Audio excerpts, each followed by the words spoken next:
Oh, it's time for High Rollers D&D! Woo! What are we looking around for? It's just, it's like, oh, where's it coming from? Oh, it's there! Hi, everyone. Welcome to High Rollers D&D. It's a D&D show with a bunch of us here in the UK. We play Dungeons & Dragons, and we have a good time doing it. My name's Mark, also known as Sherlock Humes. I'm the Dungeon Master. I'm like the face of the A-team for the group. And here are the other people that I can't remember because I haven't watched the A-team in like 20 years.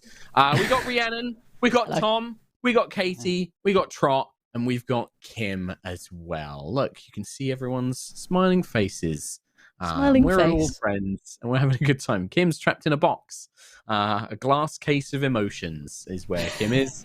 But yeah, we're going to play some Dungeons & Dragons for you today. This is all part of our big, very long, 3-year-long Aerois campaign. They're all very high level, and we're going to hopefully finish off some fights and maybe get into some other fights and do some cool stuff today. Before then, though, we need to talk about two amazing sponsors who are just been with us the whole time. They've been with us for so long. They're just stalwart companions. It's D&D Beyond and NordVPN. Chris Trott, tell us all about both. Thank you so much to these two sponsors. Yes, you may have noticed by now, but ever since I flipped that switch last year and turned on NordVPN, we haven't had any trouble ever since from nefarious individuals trying to take us down and steal our information. Rogue AI. And that's because NordVPN it's like Siaska's Cradle. It protects us from the ever-present threats out there in astral space and beyond. And you know what? I don't think I'm ready to move on from the holiday season. I don't think you guys are either. So let's extend it. We're clinging on to that holiday season deal. If you go to nordvpn.com/HRDND now, there's no more codes you have to type in. You just have to click the link now. You get that 2-year plan, plus an additional month free with a huge discount. What? Come on. Do it That's now. insane. Oh, God. What was that link again? At my memory. It's nordvpn.com/HRDND. Is that? I mean, why not just put that? It already is in chat right now. It's in chat in the description of the video if you're watching this on YouTube. I just click it, and I've got NordVPN. Wow. That's how you click links, Mark. Yes, I don't know why that's so exciting for you, but yes, well, good job. Fucking boomer. Wow. Tap the link if you've got a touch interface. You know, you don't have to click everything. Anyway. Not just that, I just want to say, it's been promoted by Wired, Huffington Post, BuzzFeed, Forbes, TED, and the BBC. Wow! Ted. Most importantly, Ted. Ted. Everyone knows Ted. Come on. Well, yeah, check it out. Ted's all about it. It's just Kim's husband. It's not Kim Ted. it's not the company, right? It's just Ted. Kim's husband. It's just Ted. Kim's husband. It's kind of a thing, guys. I think the perfect analogy is we all have witnessed and experienced the threat of astral space and the comfort of Siaska's Cradle, and I think NordVPN represents that quite well. It protects us from the vulnerable astral space. A beautiful barrier that protects us from the evils beyond our world. Yeah. Yeah, because putting your Ethernet cable in a condom isn't enough. He's right, guys. Don't just rely on the condom around your Ethernet cable. It's NordVPN. It gives you from viruses. Tom, I've got some questions about the sex education you've received. We'll save that for later. Hey, Yeah, I'm going to our pencil other that for later. sponsor for this week. It was a better analogy, wasn't it? No. All right. Okay. Moving Anyway. on swiftly. D&D Beyond. Come on, everyone. It's simple. You subscribe to D&D Beyond, you get fuzzy dice. I repeat, if the case is not clear, you subscribe to D&D Beyond, you get fuzzy dice. Could it be more simple? Fuzzy dice aside, there's plenty of gains for being a monthly subscriber, from the exclusive monthly perks like Fuzzy Dice, to creating unlimited characters and gaining early access to their new tools like the Encounters tool, where you can share feedback on how it doesn't work quite right, and then they'll fix it really quickly, hopefully. And they did. They fixed it very quickly from their forum. I will point that out. There you go. The problem I had has been fixed. Amazing. And you can also share, most importantly, if you're the subscriber, you're that nice person, you get to share your purchased books with your friends as well. So if you have all the source books and you're in a campaign, they get to experience that source material as well, which is great. I'm going to blow your mind. If you're a dungeon master, right, what you do, here's the secret tip. You're a dungeon master, you got your friends, you all play online, but oh god, buying all the books for D&D Beyond, that's so expensive. You just all chip in, you buy them for the dungeon master creates a campaign and enables content sharing in the campaign menu. Every single player, when they make their character, gets access to the books the DM chooses. You don't want to have any Eberron content in your campaign? That's fine. You just turn that off. Yeah. No problem. You don't want any Tal'Dorei or Wildmount content? You just turn that off. You can just have a basic D&D experience, or you can go nuts and add whichever ones you want. Of course, you'd add the Rick and Morty one every time, because why not include that in the campaign, right? But you can if you want to. Yep. Add that if you like. Thank you, D&D Beyond, for your ongoing support. Please check the links in the description/chat, and that would be much appreciated by us. Thank you. Yeah. Always, if you're going to buy some books, if you're going to get anything like the Legendary Bundle, which gets you every single D&D book released until now for an incredible discount, just make sure you do it after you click our link. So you know D&D Beyond sent you. We sent you to D&D Beyond. Not D&D Beyond sent you. We sent you to D&D Beyond. That's what I meant. Great. Yeah. Perfect. Yeah. Fuzzy Dice. Yeah. Fuzzy Dice. Subscribe. Couple of other little quick things before we go on. On Tuesday, and I'm going to let Kim jump in and interrupt me in case I get anything wrong, because Kim has been sorting this out more than me. On Tuesday, this coming week at 8 p.m., you can check out, there's going to be a little special one-shot with Tom, Kim, Ree, and Trot playing the Guild of Horrible Games, doing a special game. Do you want to tell us a bit more about it, Kim? We're doing a stream 8 p.m. Tuesday. Thank you, Kim. That was great. That was so good. There'll be a bonus stream. It'll be on High Rollers D&D and the other channel that we stream to as well. You can come check that out on 8 p.m. It'll go on our YouTube channel. All that usual stuff. It'll be available to watch if you can't make it live. But do come and make it live to show them how great we are. So you can come and check that out on Tuesday. That'll be fun. Also, it's going to be wacky. I just want to point this out. It's a weird one. It's a funny one. It's going to be very silly. Yeah, that's it. A classic High Rollers one-shot. It will be very silly and nonsense and all of that good stuff. I'd like to apologize in advance because I am running it. Tries, and it involves throwing and flicking dice as well. So there'll be a lot of chaos. Trick shots. Some dunks. There will be it will be slam dunk to the jam, space jam, D&D. Anyway, also, if you are not following us on Patreon, if you're not a Patreon, but you're invested and you're excited about our upcoming High Rollers Studio, which is being worked on as we speak, and is making progress. Tom has just posted another studio update video, which gives you some information about what's been going on, and you get to see some of the actual work that's being done by people who are far more talented than us, building our set. So it's still very early stages. We should hopefully have some more cool stuff to show you soon. But yeah, it's a good reason to make sure you check the Patreon every week just to see what has been posted there. There you go. Yeah. There it is. Oh, there you go. Trot doesn't support it. But also on there, there's an image of every supporter as of December 31st that will be entered into the tome. Go on there, try and find your name. If it's incorrect, let me know. I'm updating it so that when Kim gets to destroying her wrist writing those, we will have the correct names for everyone on there. So yeah, if you're supporting us on Patreon, check that out, let me know and I will update it. Thanks. Yeah, there you go. So yeah, keep that. So that's a little thing for you. But in general, very general studio update. It's still in progress. We're mainly building the set and getting all the lighting and audio equipment set up.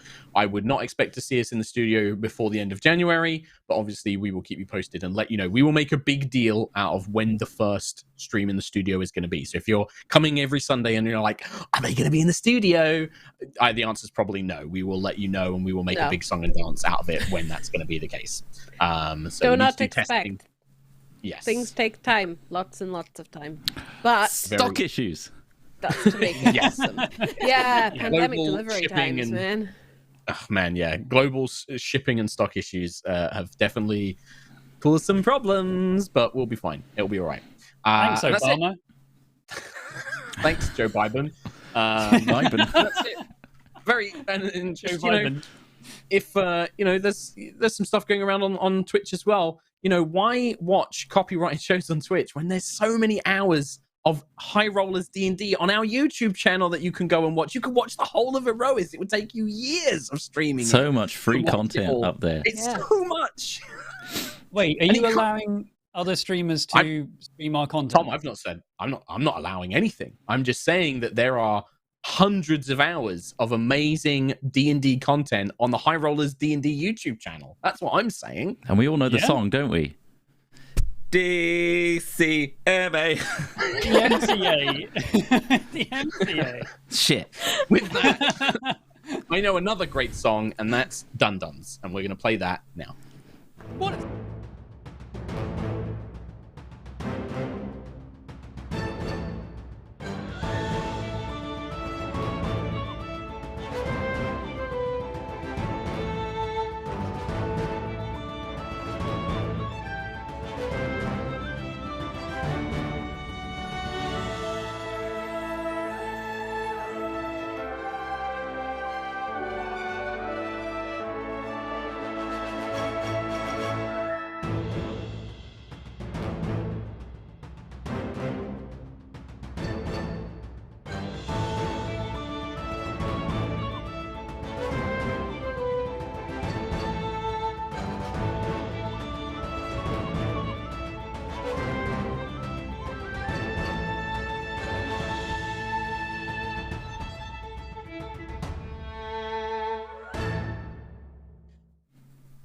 Welcome back to Aerois. As our heroes travel the Feywild to aid their companions Thalia and Rosemeadow, they now face off against two undead spirits sent by Zarkira, a power-hungry and deadly spellcaster whom has caused many problems for the party thus far. Having defeated these spirits once before and attempting to destroy them permanently this time, the party endeavored to use clever tactics and powerful spells against them. Keelek has conjured a temple of the gods, praying the party would have enough time to complete the hour-long ritual, with seconds to spare before the pit spirits could reach them. From the safety of their magical creation, the party have whittled down the spirits and mostly avoided the danger of their deadly vorpal weapons, though one extremely close call nearly cost Keelek his life. Oh, nice. However, just as the battle seemed to be fully in their favor, a new arrival has possibly shifted the odds. Though badly damaged, one of Zarkira's simulacrums has joined the battle. I'm sorry, Tom. It's like years of it being one thing in my head. I'm trying desperately to correct it. The other day, though, when you said the same thing again, you said Quillek to me in person. You said, "Oh, that's just how it's spelled." It's not how it's spelled. Quillek. That's how it's spelled to me in my head. Yeah. All right. Before we jump in with the combat, I have one quite minor retcon. Maybe you'll disagree that it's minor, but it is actually minor. Oh, Zarkira? It's not that there's no Zarkira. I'm going to change Zarkira's turn a little bit because it only just happened. There's a couple of reasons. One, Zarkira is a lot smarter than I am and would actually know how her spells work, as opposed to missing keywords in the spell descriptions that this brain did. Mark, is the word immobile? It is, yes. Yeah. There is I did wonder. That was maybe missed. But, as I said, her turn didn't affect anything for you guys, and it's only just happened, so I'm going to retcon it slightly because it's true to the NPC of Zalkira. So when she appeared, she flies up into the air. She's going to fly up about sort of 60 feet up into the air. And then rather than surrounding herself in a kind of shimmering globe, she does two things. The first thing she does is she casts a spell, and wispy blue flames kind of cover her body, kind of giving her a sort of Super Saiyan, Dragon Ball Z aura of blue flame. And then she uses an ability of hers called Mistress of Magic to cast another spell as a bonus action, and she creates 4 illusory copies of herself as per mirror image. Copies of copies? Copies of copies of copies. That's how you get multiple simulacrums, by the way. The simulacrums have to cast simulacrum, so you just get like diminishing return simulacrums. Little clone army. Zalkira all the way down.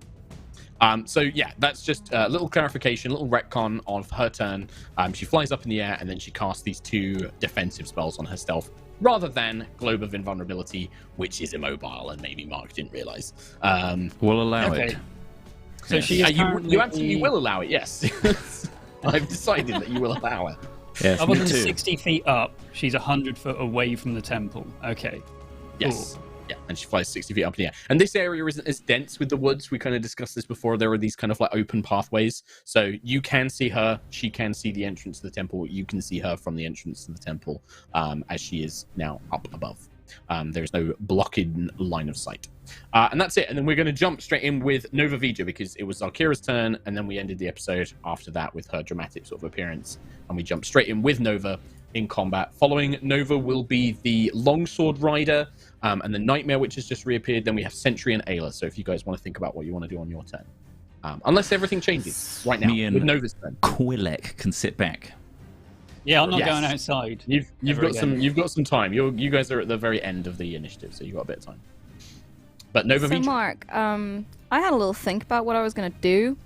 And what I was going to do was relying on the fact that you were going to keep that globe of invulnerability, that immobile globe of invulnerability. So now my Yeah, I've plan changed is it. Lol. null and void. So This is the problem with playing things like high intelligence wizards when you're a normal fucking human being, because it's just like you're like they would know what their spells can do, so it is a little bit wrong if you fuck it up. So it's fair. So there's this the swordsman in front of us, but he's in like his second phase, right? yes. So you destroyed their physical form, is now sort of rendered down to a ghostly green spirit clutching a very real Eterna longsword that is some sort of undead abomination of what it once was. And the lady is floating 60 feet up. Zalkira simulacrum, and you guys know it's a simulacrum. You fought simulacrums before. You can see that chunks of her are missing and have left this kind of like snowy ice texture rather than flesh and bone. Is injured. And then there is also the archer spirit, which is still in its first form but heavily damaged, and is on the ground with line of sight to the doorway. I think I might go for a bit of maddening darkness. Yeah. Because it says, choose a point within range and fill a 60-foot radius sphere, so that would still catch her even though she's floating up and around. Yeah, if you put it up high enough, yeah. If you put it up like sort of like 20 feet up in the air, it would still catch her for sure. So I would like to try and catch her and the archer. Yeah. In I figured that would be the case. Sphere of darkness. I've got some bad news. So first of all, she's gonna you don't need to counterspell do it? anything. Hold on, just 1 second. No, she's not going to counterspell it. What? When Nova casts a spell, like you lift Tiangong up, what does it look like? How are you kind of casting the spell? Well, first of all, to be fair, I'm going to pop out. No, wait. Do I have to? No, I don't have to pop out because it's within range, isn't it? Yes. Not Okay. cool. I guess as I lift Tiangong, this kind of shadowy darkness, almost like a shadow version of Tiangong, kind of forms up. And as it merges, this darkness just ripples down and kind of shoots out towards the point. So you shoot it out when you cast the spell, and you see Zalkira Simulacrum smile, distant as though she may be, and she holds her hand up, and as a reaction, you see the air around where the maddening darkness is going to explode outwards from. The air in that section, that space, turns reflective like a mirror. Like it kind of shatters and turns into like almost like a kaleidoscope mirror. And you see her kind of the somatic components say, spell warp, and she casts at 9th level her spell warp, her custom spell warp, which functions in a very similar way to counter spell, but it targets one spell of 6th level, or you can upcast it, which is what she's doing, that targets a space within 60 feet of you or yourself. You cause the spell to target a different space or creature you can see within the same range as the original spell. The spell's effect uses the original caster's DC and modifiers. However, if the spell distinguishes between hostile creatures or allies, you may choose those creatures instead. The caster of the spell cannot end the spell's effects before the start of their next turn. So you can't cause Manding Darkness to stop until your next turn, Nova, and then you can dismiss it as a free action. And yeah, where's she going to send it? Where's she going to send it to? She sends it right back into the middle of the temple to catch all of you guys. Yeah. I'm going to try and counterspell that. Okay, so she's casting it at 9th level. I'm doing it at 7th level, so I'm going to have to roll. You have to make a d20 plus your charisma modifier, and you have to beat 19. And it's just d20 plus your charisma mod, nothing else. Nicely played, Mark. Nicely played. Yeah, I mean, this, and Trot might, sadly, 13. Not quite. And yeah. So you watch, and because this is, again, because you said you don't have to, it's not a physical thing, you just choose a spot, it does pass through into the temple because it's not physically passing through it. You watch as that blade hits the reflective kind of space, and then it just disappears, and behind you, you guys just suddenly find yourselves engulfed in darkness. Does it? How does it get through the temple? Because it doesn't physically pass through. The spell says in a space you can see, and so she can just basically warp it through the same way that Nova cast it through it, rather than needing the reverse. This is why Mark was like, "You can cast it through it. It's fine." I checked. I read the rules. Yeah. But yeah, this is, and this is like, again. Well, again, you guys wouldn't know that she had this spell. This is a spell Valkyria has developed her spell herself as one of the most powerful spellcasters in the Valkyrian army. Like, she, does this kind of stuff. She's that's cool as hell. But yeah, so it I'm uses gonna your need DC. Everyone. Well, this is on the start of their turn, isn't it? That they at the start of their turn. They have to make it. Yeah, when you start your turn in the sphere, make a wisdom saving throw. And I'll tell you what happens. Shall I roll the damage now, just to kind of... You have to roll it individually, just like if it was an enemy monster. Individually, so, like, okay. Each creature would get it individually, and like they have to make the saving throws, because they might succeed on saving throws, and they might fail on saving throws, so it's just going to start on that way. There's no way I can save on that. If I hold a turn forever, I never have to roll that. No, because your turn would start, and then as your action, you say, "I'm going to hold my action." Just take damage. You still start your turn. Yeah, you would basically. But Nova, that's your action. So this happens as a reaction to you casting the spell. It's still technically your turn for like a bonus action or movement, but you are now basically in this blackness. Can you? Okay, so wisdom saves. Where the blackness ends, please.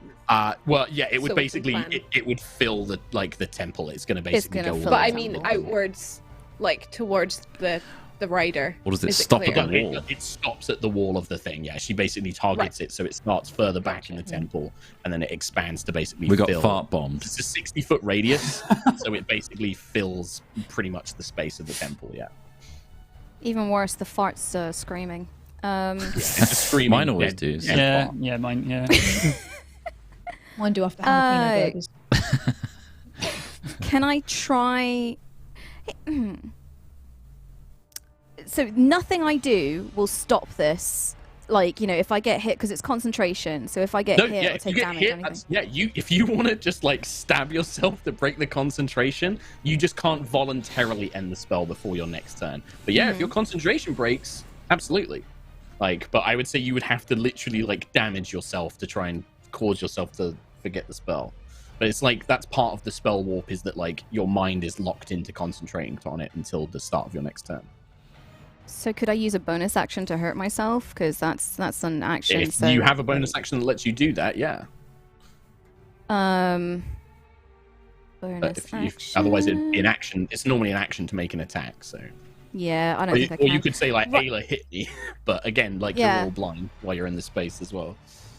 I'm gonna try and can I just stagger? Can I stagger out? I'm gonna stagger out. Yeah. And I guess okay. do I need to make a check or anything? You gonna make me a check, or No. can I just like No, you lumble can just out? move. Yep. Yeah. Am I in the nightmares attack area if I get there? Okay. So I'm gonna move out, and then I'm actually gonna move away from the nightmare. Yeah, the So they get nightmare an would attack make of an attack of opportunity. opportunity. The nightmare would. The rider's smart enough that it isn't, Slight problem. I think he used his reaction on me. that was the knight did, yes. I don't think the nightmare did though. Oh, 'Cause the then nightmare. pops Okay. back because you got hit. So yeah, I'll make an opportunity attack with the nightmare. Let's see. I've got to turn And my as I'm, head. as I'm kind of stumbling out, I'm just gonna scream, "Everybody out! I can't control it!" Yeah, I mean, yeah, it makes sense. Shit. System acceleration. Forgot to put that back on. That's a 21 to hit though. That will hit me, yeah. All right. Well, maybe this might not concentration anyway. But that's going to be. All right, I'm going to have to do something like that. The tension. I mean, 2d8 plus 4. Ooh, okay. So that's So going to be that's 16 plus another. I'm Good just roll. waiting for the fire damage to do as well. I forgot to turn on my my hardware 4d6 acceleration. plus 4. Damn. Oh, sorry, that's only 2. No, it's total. I mean, Oh yeah, so it's going to be 24 points of damage, 16 from the hooves, and then 8 fire damage, which would be a concentration check of 12. So Constitution saving throw, DC 12. I've got advantage on this. The one time You I don't need advantage you do on have this. Warcaster as well. Unfortunately. Yeah. Oh my god, look at those amazing rolls! 21! Still concentrating. Goody. Good. this is cool though, being locked into concentration. That's Yeah, that's I like part that. of the spell. Because otherwise Oh. you could just be like, well, I'm going to cancel the spell immediately. And obviously that wouldn't be, Yeah. you know. Yeah, that wouldn't be fun. Fulfill the purposes of the thing. Instantly, Fly will have now gone from Lucius, Ayla, and Sentry. Oh, You thanks know for the Fly. reminder, Kim. That's wonderful. You didn't remember you were flying anyway, so. Oh, well, I did. Anyway, it's How fine. dare you? I think Lucius was in the air.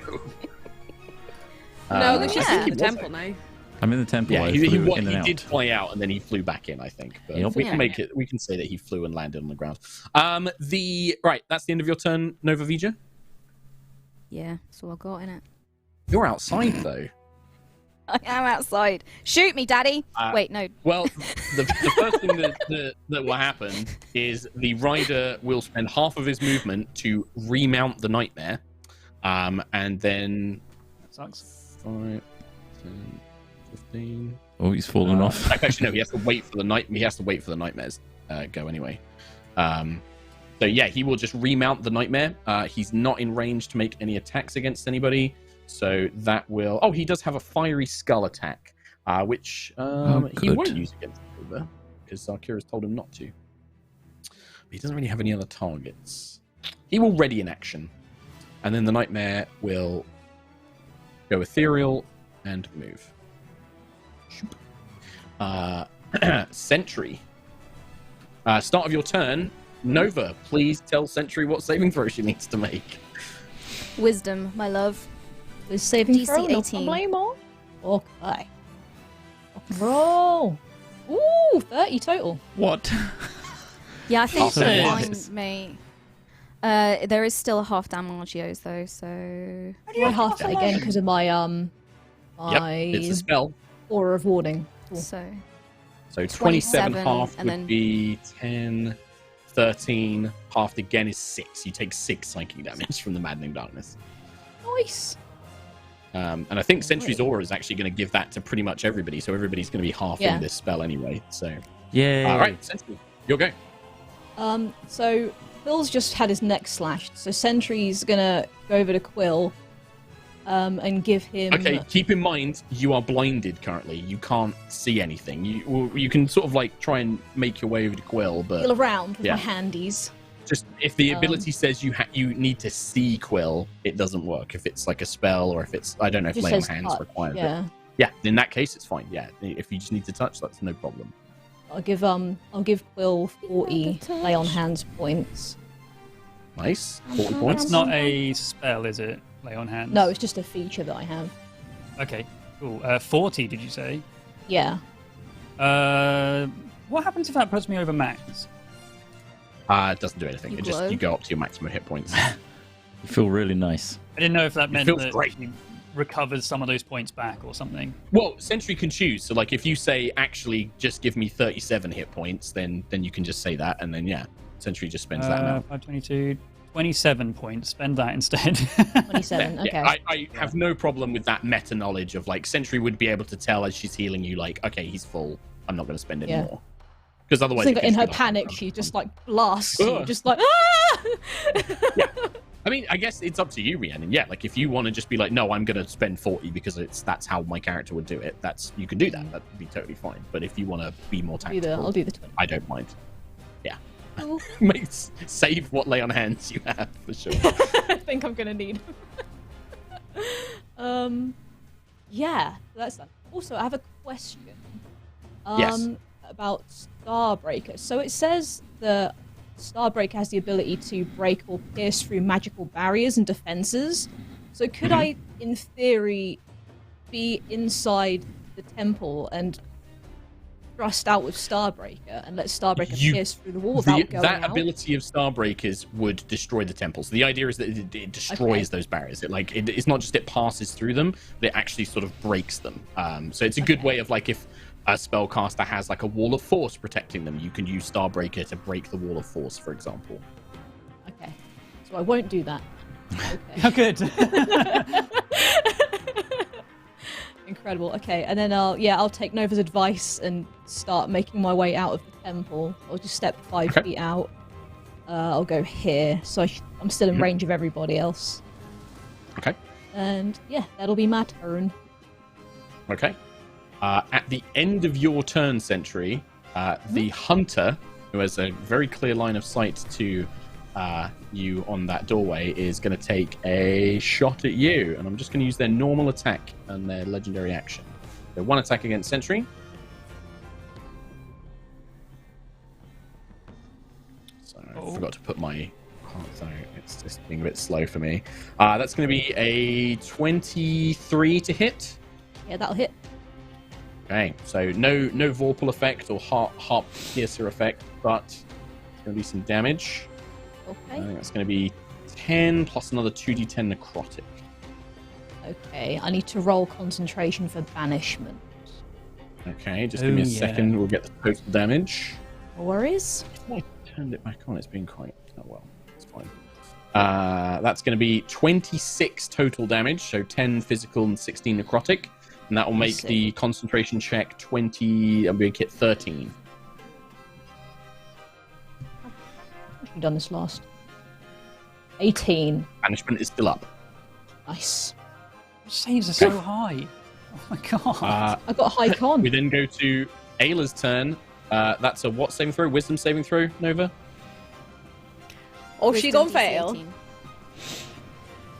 Yeah, it's a fail. I rolled a 5.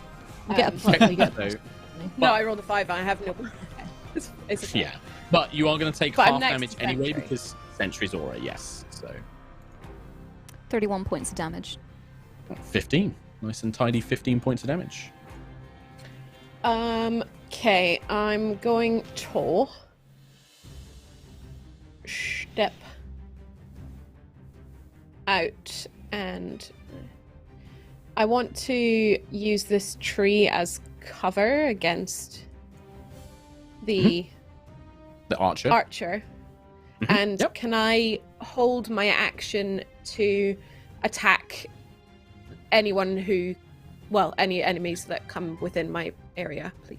Yeah, within reach. Sure. Okay. End of your turn?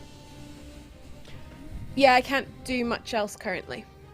Everyone's Okay. leaving. Oh no. At the end of your turn, the archer is going to use another legendary action to make one more attack against Sentry. Alrighty. Just try and blink away some damage. Fish for that natural 20. Matrix That's gonna be a Seeker. miss. That looks like a 3. Matrix Seeker 12 to hit. That's going to be a miss with the shield raised. The black feathered arrow pings off. That nightmare is still banished, and then it becomes the hunter's go. The hunter is going to... let's see here. Yeah, it's going to make 2 attacks, both against Sentry, and then it's going to move and let its legendary actions replenish. You know what? I might... What a spooky boy. I know that you're fishing for these 20s. 19, I believe, is still a miss, isn't it? Is it Yeah, not? still a miss. Still a miss. And then second attack. It's multi-attack. Still not enough. 19, I think. Another 19. So Alrighty. both attacks kind of glance off your raised shield as you protect the entrance to the cavern. And then the archer is going to kind of do very similar to Ayla. Is going to move back and take cover behind a tree, sort of darting without its mount to protect it and take it ethereal. It seeks cover instead. Now I'm just going to switch over. Hopefully my hardware acceleration is now back on, so this should go a lot smoother. Lucius, Virian, Elwin, Elenasto, and then we'll have Keelek after Rosemeadow. All right, Wizzy. Start of your turn. It's Manding Darkness time. Come on, fuzzy dice. 17. 17. But are I you believe that within is- Sentry's aura to add Yeah, you her should. bonus? +3. That tips it to a success. Is it 10 feet of the aura sentry? 10 feet, yeah. Ding Yeah, so dong. you're still within. Cool. 36 So points half damage, damage. halved. And then 18 half then. again because of Sentry's aura. So 6. 18, 9 points of psychic damage. 2. Wow. 9 points. Okay, No. cool. Lucius is going to first call out to Nova saying, "Can you dismiss this? Can you get rid of this? I'm trying, but nothing's working. I believe in you." And he's going to close his eyes and he's going to touch his chain that's on his chest. And you see a ripple of lightning energy. And the storms above start swirling in a 60-foot radius. Uh-oh. This is the Stormcaller's chain. I'm going to remind you again, the storm is 60 foot, but you only strike a 5-foot radius. We've had, because this is the... You strike With a things particular within person. 5 feet of it. Yes, of where the the point strike. where the lightning bolt Yes. hits. Yes, exactly. I have read about it, don't worry. So, cool. the whole area, basically, that we can see. I'm going to correct you on one thing, because it does say on a point you can see within range directly above you, and you are currently blinded within the maddening darkness. I'm going to go outside to see. I'm Now you against can the see. window, so I can feel for the... I mean, everyone else Yeah, has yeah, gone yeah. out. You can move around in the darkness. Yeah, exactly. I'm not going to be like, oh, you don't know which way to go. Like, you know which way. Okay, is as soon as I'm outside, I see the sky. I'm like, boom. Cover this in clouds. And then... There we go. And I'm going to move back in to the maddening darkness. Yeah, like, when you cast a spell, choose a point you can see under you. If you want to call down a bolt of lightning, you still have to maintain visibility. I'll call it, and then I'm going back in. Yeah, that's fine. I'm just saying, like, if you want to call, you have to step back in afterwards and then jump out each time. Now, who do I pick? I think I'm going to go for the archer first. So, it's a dex saving throw of 17. Saving throw. Oh yeah, okay. Pretty Dexy. A Dexy boy. Dexalicious. Dexaholic. That's going to be 20, I believe. Bugger! The archer is Half. still muddled, isn't he? You tell me. If you say so, I will agree. Because I'm muddled minus him. One of us muddled him. D6? Yeah, you So synaptic. that is- Static. Yeah. It is Which is the noise it makes. ability checks. Roll a d6, subtract that from your ability checks. Constitution saving throw to maintain. Oh yeah, so I don't. Is it what just was it that- ability checks? This is a saving So- throw, and ability checks are different to saving throws. Yeah, Constitution saving throws. Wait, to maintain concentration. So yep, sorry, I can't help you with this. Sorry. Let me check. So it's It's still gonna be It half says damage. after a failed. a target has muddled thoughts for a Yeah. minute. During that time, it rolls a d6, subtracts that from its attack rolls and ability checks, and its Ability check, constitution not saving saving throws throws. related to concentration.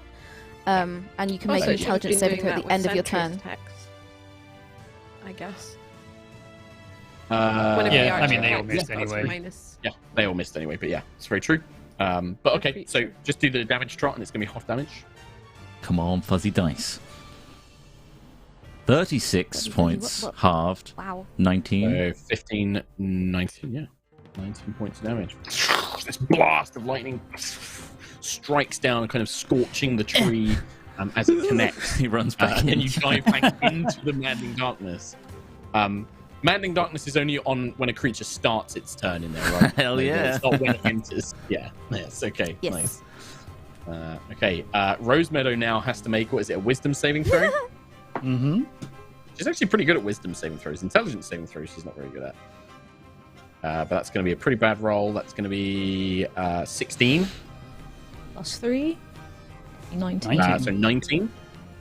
So you pass 35 halved. So halved, and then halved again is going to be 15, 17. Half of 17 is going to be 8. She takes 8 points of damage. Sentry's aura really saving everyone's bacon Man, on this one, I Sentry's feel like. aura has been just the Both of greatest these, thing. and super good. So good. And now she casts kill. Cast that. Right. That's not Just gonna kill. Yeah. Just kill. Just point your horn that way and Activate cast auto head. kill. work. Activate auto kill. Yeah, nobody's like super badly hurt. Following Nova's advice, she is going to step outside as well. We've moved to the side of Lucius, who has popped back in apparently. So she'll move next to Sentry just to get outside, and then she will look around. What's her range on Going Beam? That's not big enough. She can't see that. Yeah, she will ready an action to use her Guiding Beam on a creature that she can see, basically an enemy that comes within range. Keelek, Cool. start your turn. I will do a wisdom save plus 11, 29. Somehow not as good as Sentry. What the fuck? So yeah, there half and half Whoa. again, I guess. So that's 19 half. I rolled 39. Again, 9 9. points of psychic damage. Great. I'm not concentrating on anything, but I will try and quieten the maddening screams by doing a beacon of hope, which gives everyone advantage on whiz saves. So anyone within 30 feet has that bonus. And this, this sphere, it's spherical, right? So I could just move to the side, right? And It's Oh, It's big. 60 foot. It's It's 60 yeah, feet. it You fills ain't the getting fill out in the of top. it unless- but it's a 60-foot radius, right? There are corners to it. I Yeah. could literally go like way off to the, The right, darkness. and I'd be out. Yeah, It that's says the true. darkness Yeah, spreads can you around move that far? corners. Or It's- was it like the center of the sphere is the door? I mean, you'd have to dash to get there. If you're casting a movement, you're not going to be able to get to a corner. The corner's like this. The 60-foot radius means that like the very corner of this room, like this very corner space, is going to be safe from it. But with your 30 feet, well, like, because what's your movement Oh, speed? You sorry. cast a I spell. wasn't. It's 50 feet with flying, but I for some reason I thought the edge of the sphere is what we were all in, not the very No. center of it. No. Yeah, no. Um, She's aimed it like way because you guys were all clustered there, but she did it so it wasn't hitting the outside. But the space is like 60 feet wide anyway, so Okay, it's a that's 60-foot fine. radius, so she can hit. I'm not pretty going much, outside. Yeah, it's just the very corner. I'm not gonna stay. I'm not gonna go outside. I'm staying here Okay. in the sphere. I mean, it should be fine. Nova can dismiss the spell like next Yeah. turn. Also, the wisdom advantage if not, so I'll be fine. Okay, And that's my it. turn. All done. Yeah. Okay. So many options now. So many options. I think at the end of your turn, Quill. No, in fact, actually, yeah, we'll go to a brand new turn. It becomes Arkira's turn. She sends a telepathic command to the hunter, and then she's going to take her turn. And let's see. She's going to move. Does she need to move closer? No, she doesn't. She is going to Cast retreat. She casts a spell. Expeditious retreat. I don't think anybody would know this spell, but I will tell you it is a 5th level spell she's casting. Is it the start of a new round? It's a brand new round. No. Brand new, but you haven't had your turn yet, Chop, Yeah, so you don't have yeah. your reaction back. Yeah. Oh, that's a good point. You don't have your reaction back. Does he not? No, because it's at the start of your turn you get your reaction back. So it's the start of your turn you get your reaction back if you spent it. Have you used your reaction That's how it's since you did the Stormcaller? I did the counter spell. Yeah, you did counter spell on yeah. Zakira. No, Oh, you wait, no, had because to- then you had yeah. your turn after that. Yeah, so you do have your reaction. Yeah, you do. I have my reaction mark. You do. Just Are you gonna before you use it? start thinking of other things. Oh, yeah, it's complicated. Indie combat, man. I thought you were going to exploit that a minute. No. Well, I mean, I would have done. Zakira would I know know. that if you do already cast counter spell, I've got it. you can do it again. I'm So not wait, gonna is she do it. doing a Counter- 5th level spell? She's casting a 5th level spell, but I don't think any of you know this spell, so I'm not going to tell you which one it is. Or you've not seen it cast before. This is a spell that I don't think you've ever seen cast before. Okay. I wish gonna her let all it the happen. best. Yeah. You sure the best? Yeah. Okay. A giant, she kind of brings her hand up, and a glowing hand of force appears in front of Nova. Like a large, like almost clawed-like hand appears in front of Nova, and it grabs her, or it attempts to. So Nova, I need you to make either an athletics or an acrobatics check. I'm gonna make an acrobatics check. Sure. Oh, you piece of... It rolled from a 15 over to a 5, which makes an 8. Happens sometimes. Well, I got 16. You are grappled by the Bigby's hand, or in this case, Zakira's hand, 'cause it's +8. And it grabs you, and it like grapples you and holds you in place. And then I believe as a bonus action, I get to crush you with it as well. Oh, Crush. Oh, do you? Oh. That's what a nice. bonus. Cool. So this is going to be 2d6 +8. +7, sorry, +7. My big boy's hand. Big boy's hand. Not a lot of damage. Boy. It's only 12 points of damage. Crush, crush, crush, crush, crush, crush. You can make a concentration check for Maddening Darkness. It's DC 10. 19. Oh, You're fine. but it's with advantage, so it would be the 19, not the Yeah. 8. Not a thing. She used her bonus action. She's cast a spell. She will move maybe a little bit closer, but not much. Within touch Just range? a little. No, she moves like 5 feet. Oh.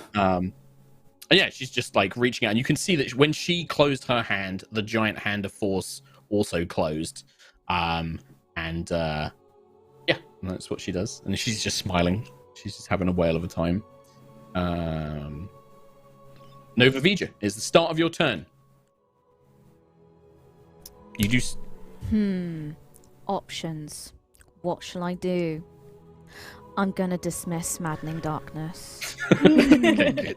And there was much rejoicing Let's from leave- the temple. Vanishes.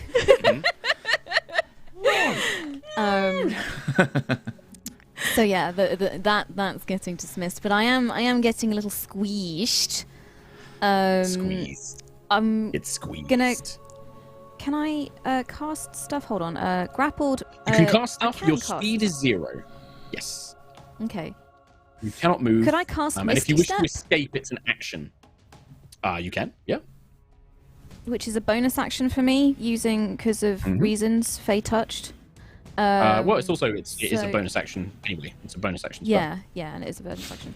So I'm going to cast Misty Step. You'll see this pendant on me just start to glow. It does and glow, whoop, and then Akira clicks her I- fingers and casts counter spell at 3rd level.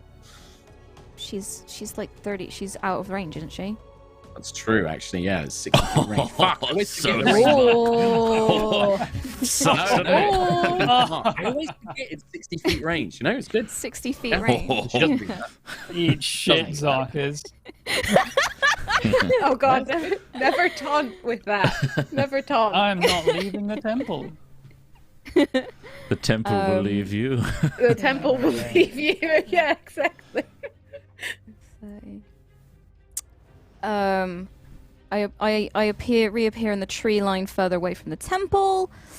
And then bonus action. As an action, I'm going to ready my action that if anything attacks me within range, aka that swordsman.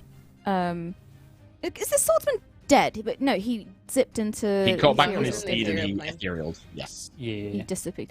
So yeah, he's probably the only one. If he comes within range, I'm going to attack with Tiangong. Okay. All right. Yeah. That's End all of I turn? got. Yeah, I'm just tucking myself into the tree line. I've still got some movement, so I'm just tucking myself into the tree line. You do tuck yourself into the tree line now. So you're kind of moving there. Well, you would be here because imagine this kind of like central area is where the trunk is. That's what's kind of giving you cover. Just So if you do that, hiding in there. can this figure now get within a range? Yeah, he can. And then he can do So at the end of your turn, the archer is going to use all three of its legendary actions to move and then do its Heartbreaker action, which is going to shoot you, Nova. It moves up to its speed and then it makes one Heartseeker bow attack with advantage. If the attack hits but it's not a critical hit, it does extra damage. Can't wait.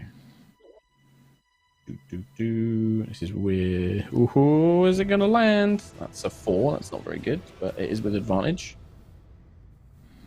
I need to, in the break, I will refresh my Chrome. I need to relaunch it for the hardware acceleration. Cool. I think that's potentially hit 21. That is a hit, yes. All right, no heart-piercing effect, but it does do extra damage as it kind of thuds in empowered with necrotic energy.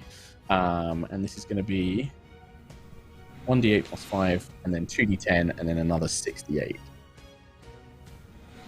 Damn. 2, d8, 1, 2, 3, 4, 5, 6. So that's going to be 13 from just the bow, and then this much necrotic damage. You can do it. You can do it, Chrome. I believe. Oh, not too boy. bad. 39? So 13 plus 39, so that's going to be 42, 52 points of damage, Nova Vija, as this that's pretty archer bad, basically actually. like scurries along the ground, like rushing along the ground, and then it pulls back with a mighty bow, with a mighty kind of stretch, and then this thick black feathered arrow flies through and doesn't quite hit your heart, but does embed deeply into your ribs. And you can feel its power trying to draw the very life force out of you. Damn. Meanwhile, this rider. Spicy bitch. Very spicy.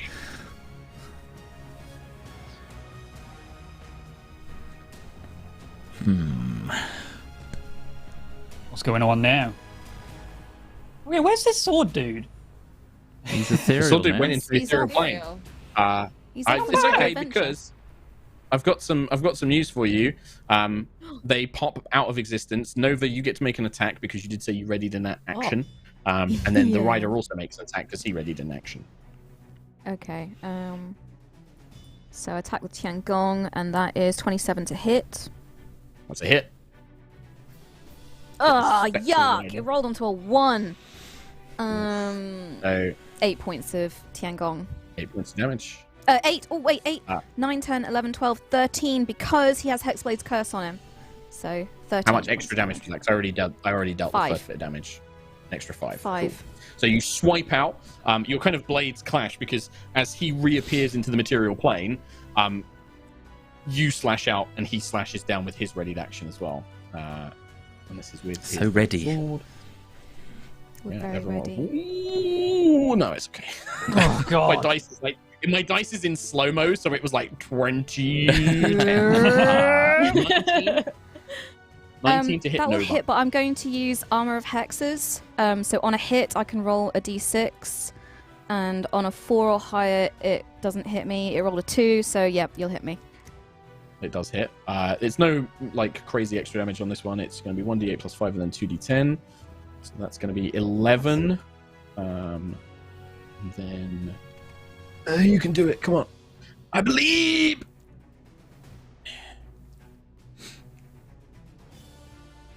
So wait, 11 damage plus 2d10. And then 8 okay. necrotic. So rolled pretty bad. I got a 1 on one of the d10s. So yeah, so you both kind of like swipe at each other, slash, as he reappears. And that's going to be all the end of there goes Sentry. Okay. I'm gonna bonus Misty Step 10, 15, 20, 25, 30 up to the rider. And I'm gonna give this guy the old 1-2 smackaroo, please. That's good. Alright, first attack incoming. 28 to hit. Jesus Christ, here we go. Yep. Keep rolling. That's a hit. That's a hit. I'll do That's a whacking. Alright, let me get my dice queued up. Well, when you roll the dice, can you Yes. can you roll the max of them all, please? Thank you. Yeah. No, don't say it because Sentry will. Yeah, I want that. It goes one of two ways with Sentry, though. Or Yeah, It's nothing. 47, Pretty chunky. it's 44, I think that should be. Just a 7. casual 44 points of damage. I mean, it is undead. You're using all your spell slots to smite.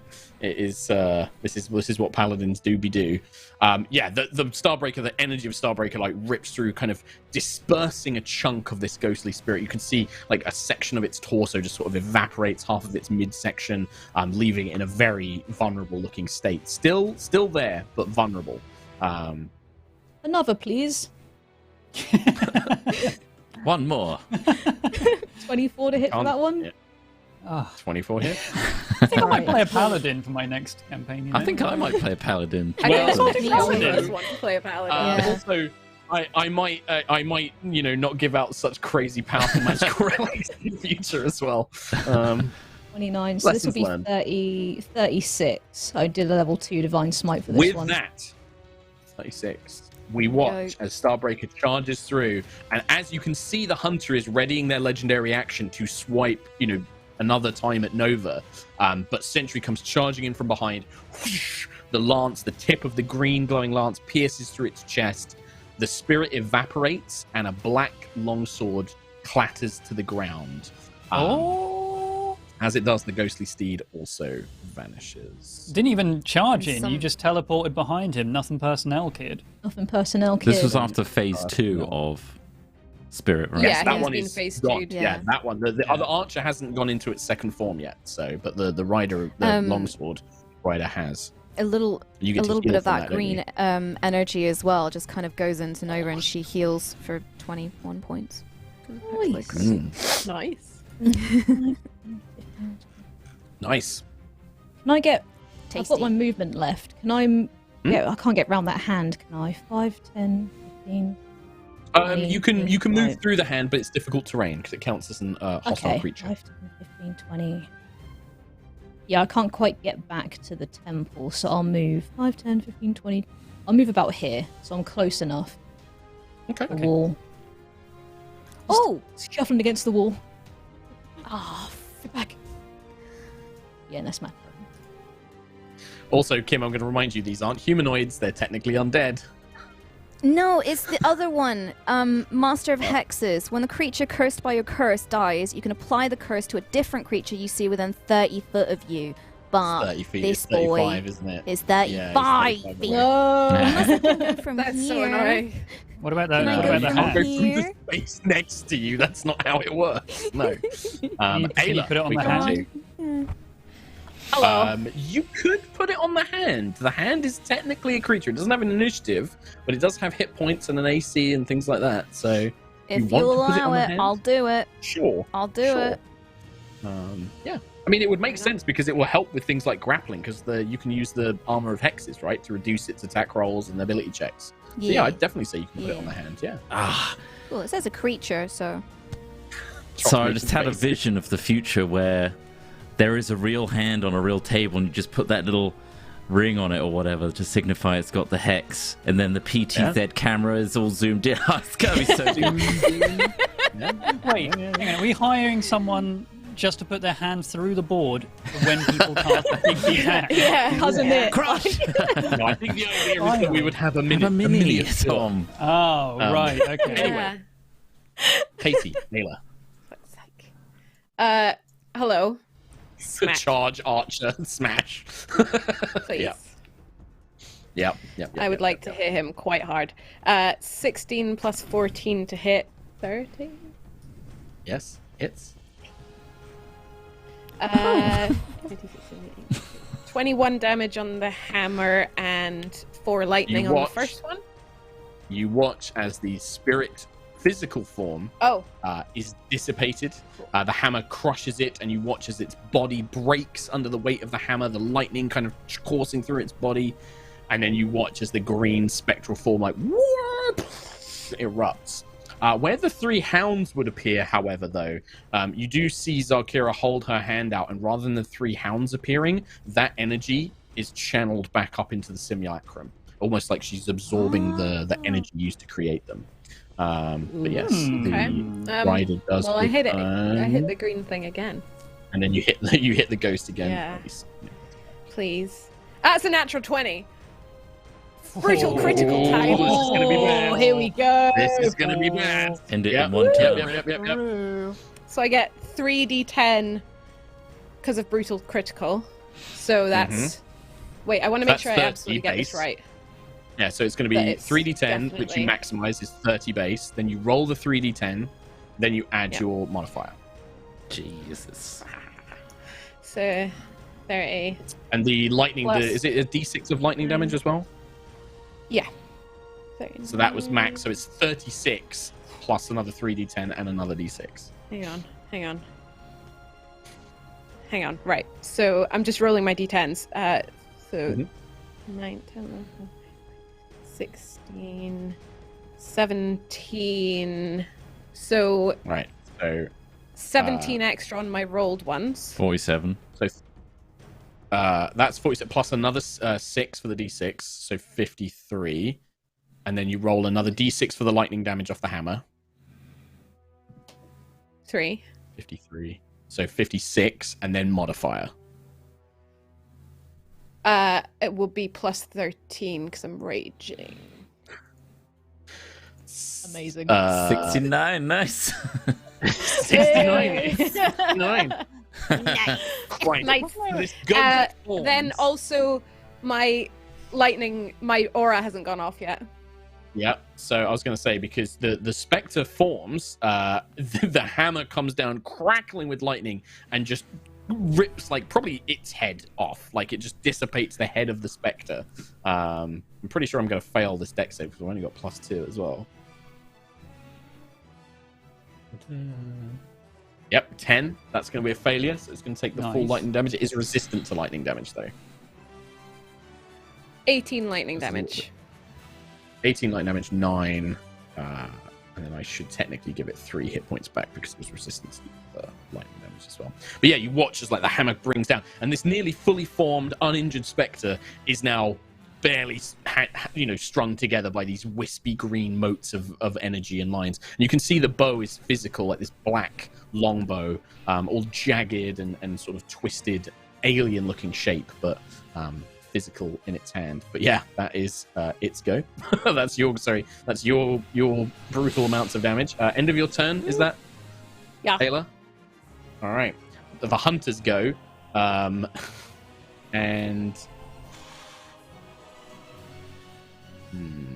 Move, I dare you. well, it can, because it can do it without provoking opportunity attacks if it wants to. Oh, damn, that's boring. Actually, it can only do that as its legendary action, so it can't actually do that this turn. What it can do, though, is yeah, because that will give it some temporary hit points back. That's a legendary action. It can't do that either. It can make an attack, and it's just going to do with disadvantage. I think it's just going to try and point blank shoot you with disadvantage with its shots. I mean, it's still got a +9. It does have a +9, but the disadvantage means that Ayla's got a crazy good AC. Gotta be But 20. disadvantage 26. I mean, an 11 or higher will do it. So it's nearly 50-50, but not quite. I think that's going to be a hit. Yeah, 14 plus 9, 23. Yep. Okay. I'm sorry this is taking so long. I will refresh it in the break to get my hardware acceleration back. Ooh, that's I'm going to call be... this episode hardware acceleration. Sorry, I keep saying it. It just annoys me because it's going really slow. That's going to be 13 physical damage, so we half that to 6. But then 2d10 necrotic, which won't get halved. So that's 14 necrotic. Okay. So Ayla. And then it's going to do that again. 2 point-blank shots with disadvantage. Ooh, 19 for the first one. It won't hit then. That's like 19 plus bonus, so it's 28. But rolled a 19. I thought you meant total. No. 28 on the first one. And then the second one... come on, dice, you can do it. That's a natural 1, so that's going to be a miss with a disadvantage. So trying to shoot you, it manages to get one shot off, but then by the time it raises its bow, you've knocked its bow to the side with your hammer, causing the shot to go wide, and it just doesn't quite have the power to connect. And then we go to Lucius. Okay. Can I, dearest DM, benevolent overlord of Aerois and beyond? I mean, if the rules allow it, sure, but we'll see. Well, technically, I cast a spell last go, so I can technically quicken a spell, right? And also call lightning. Sorry, what? Yeah, you cast call the spell lightning's a call lightning. bonus What's action, under call lightning? It's bonus action, right? Yeah, so yeah. It's a you can bonus do that. action Yeah, on- you're not each recasting the turn. spell this turn. Amazing. So I'm going to call lightning on Zakira. What a kind DM. See what happens. Keep in mind, Trot, you don't need to quicken the spell because call lightning is already a bonus action. I can just do a regular action, yeah. Okay. So you're going to call lightning on Zakira, did you say? Yes, please. So it's a dex save of 17. Just want to see what happens. Because she's got that aura, right? That glowy something or other. She has blue flames all around her, yes. She has blue flames. I'm teasing it. I'm seeing what happens. Like a science experiment. It's a dex saving throw, so it's not technically attack. Okay. She does have 4, there's 4 Zarkira's, like, mirror images. You can see 3 mirror images. I'm going to hit, like, the middle of that. As many of them as I can hit. So you just hit her. Like, it doesn't matter. The mirror image spell only affects against attacks. The mirror image only can be destroyed by an actual direct attack. So things like saving throws don't affect it. Shield won't help me on this one. Nope. So this is just a dex saving throw. From Zaki. Simulacrum Zaki. That's gonna be a fail. 6 total. Hell yeah. 8d10 of lightning fuzzy dice damage. That's 48. Oh, nice. Of lightning. Yeah, I will absorb elements on that. No, reaction. 48, that's a lot of damage. That is a lot of damage. She can take it. She's powerful and stuff, right? She's already injured, though. That's the problem. You can see the lightning bolt coming down in extreme slow motion as she's thinking. When your mind moves, when you have such a high intelligence, your so thoughts smart. are faster than time. Do I absorb this? Do I absorb this or do I not? Yeah, she will actually. She will absorb elements. She can use a reaction to absorb elements, which means she gets resistance to lightning. So she takes 24 instead. All right. Does she need to do a concentration check for her Bigby's hand? Bigby's hand is concentration. Yes, she does. She has. Because this would dictate what I do next. Yeah, that's fine. She's only got a small bonus. So simulacrums aren't quite exact replicas. So 24 halved would be 12 success, even without advantage. So Bigby's hand is still up. Okay. In which case, I'm going to chromatic orb, twinned, one at the hunter and one at Bixby's hand. Okay. Actually, no, at her. I'm going to do it at her because they'll force us to do another check, right? Is it 120 foot range? I think, isn't it? Chromatic orb. It's 90. Which I think 90 is. You're not. It's 1 square away. You would have to step outside, Lucius, if you want to do that. All right, I'll step out to do that and go back in again. Okay. Yeah. Annoyingly, I don't 5 have feet, anything 10 that feet. can like capitalize on you being like 1 foot out the door. But yeah, cool. So you I'm step gonna out and then you're cast gonna that. cast it. I use my 8th and 7th, so it'll be at 6th level. So here Okay. we go. For the first one is a nat 1. Holy crap. 13. So, well, who was that going to be against? Because you need to say like before you roll which target. I was the order I spoke them, so I said Bigby Archer, second, then right? Artillery.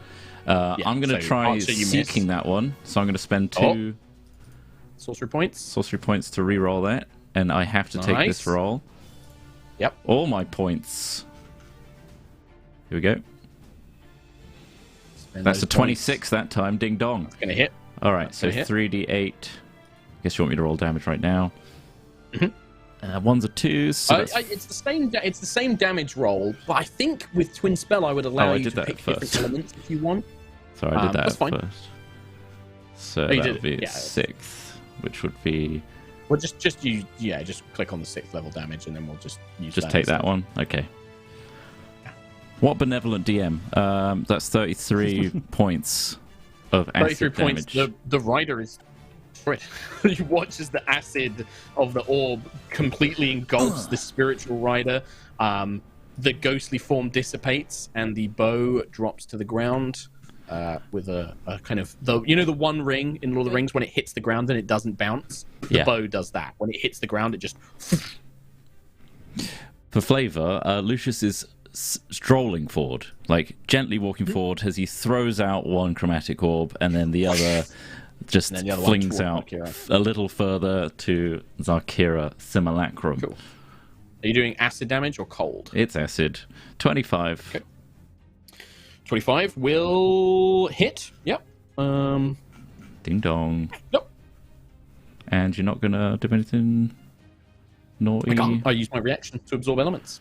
That's 33 points there because I've got 2 1s of acid damage.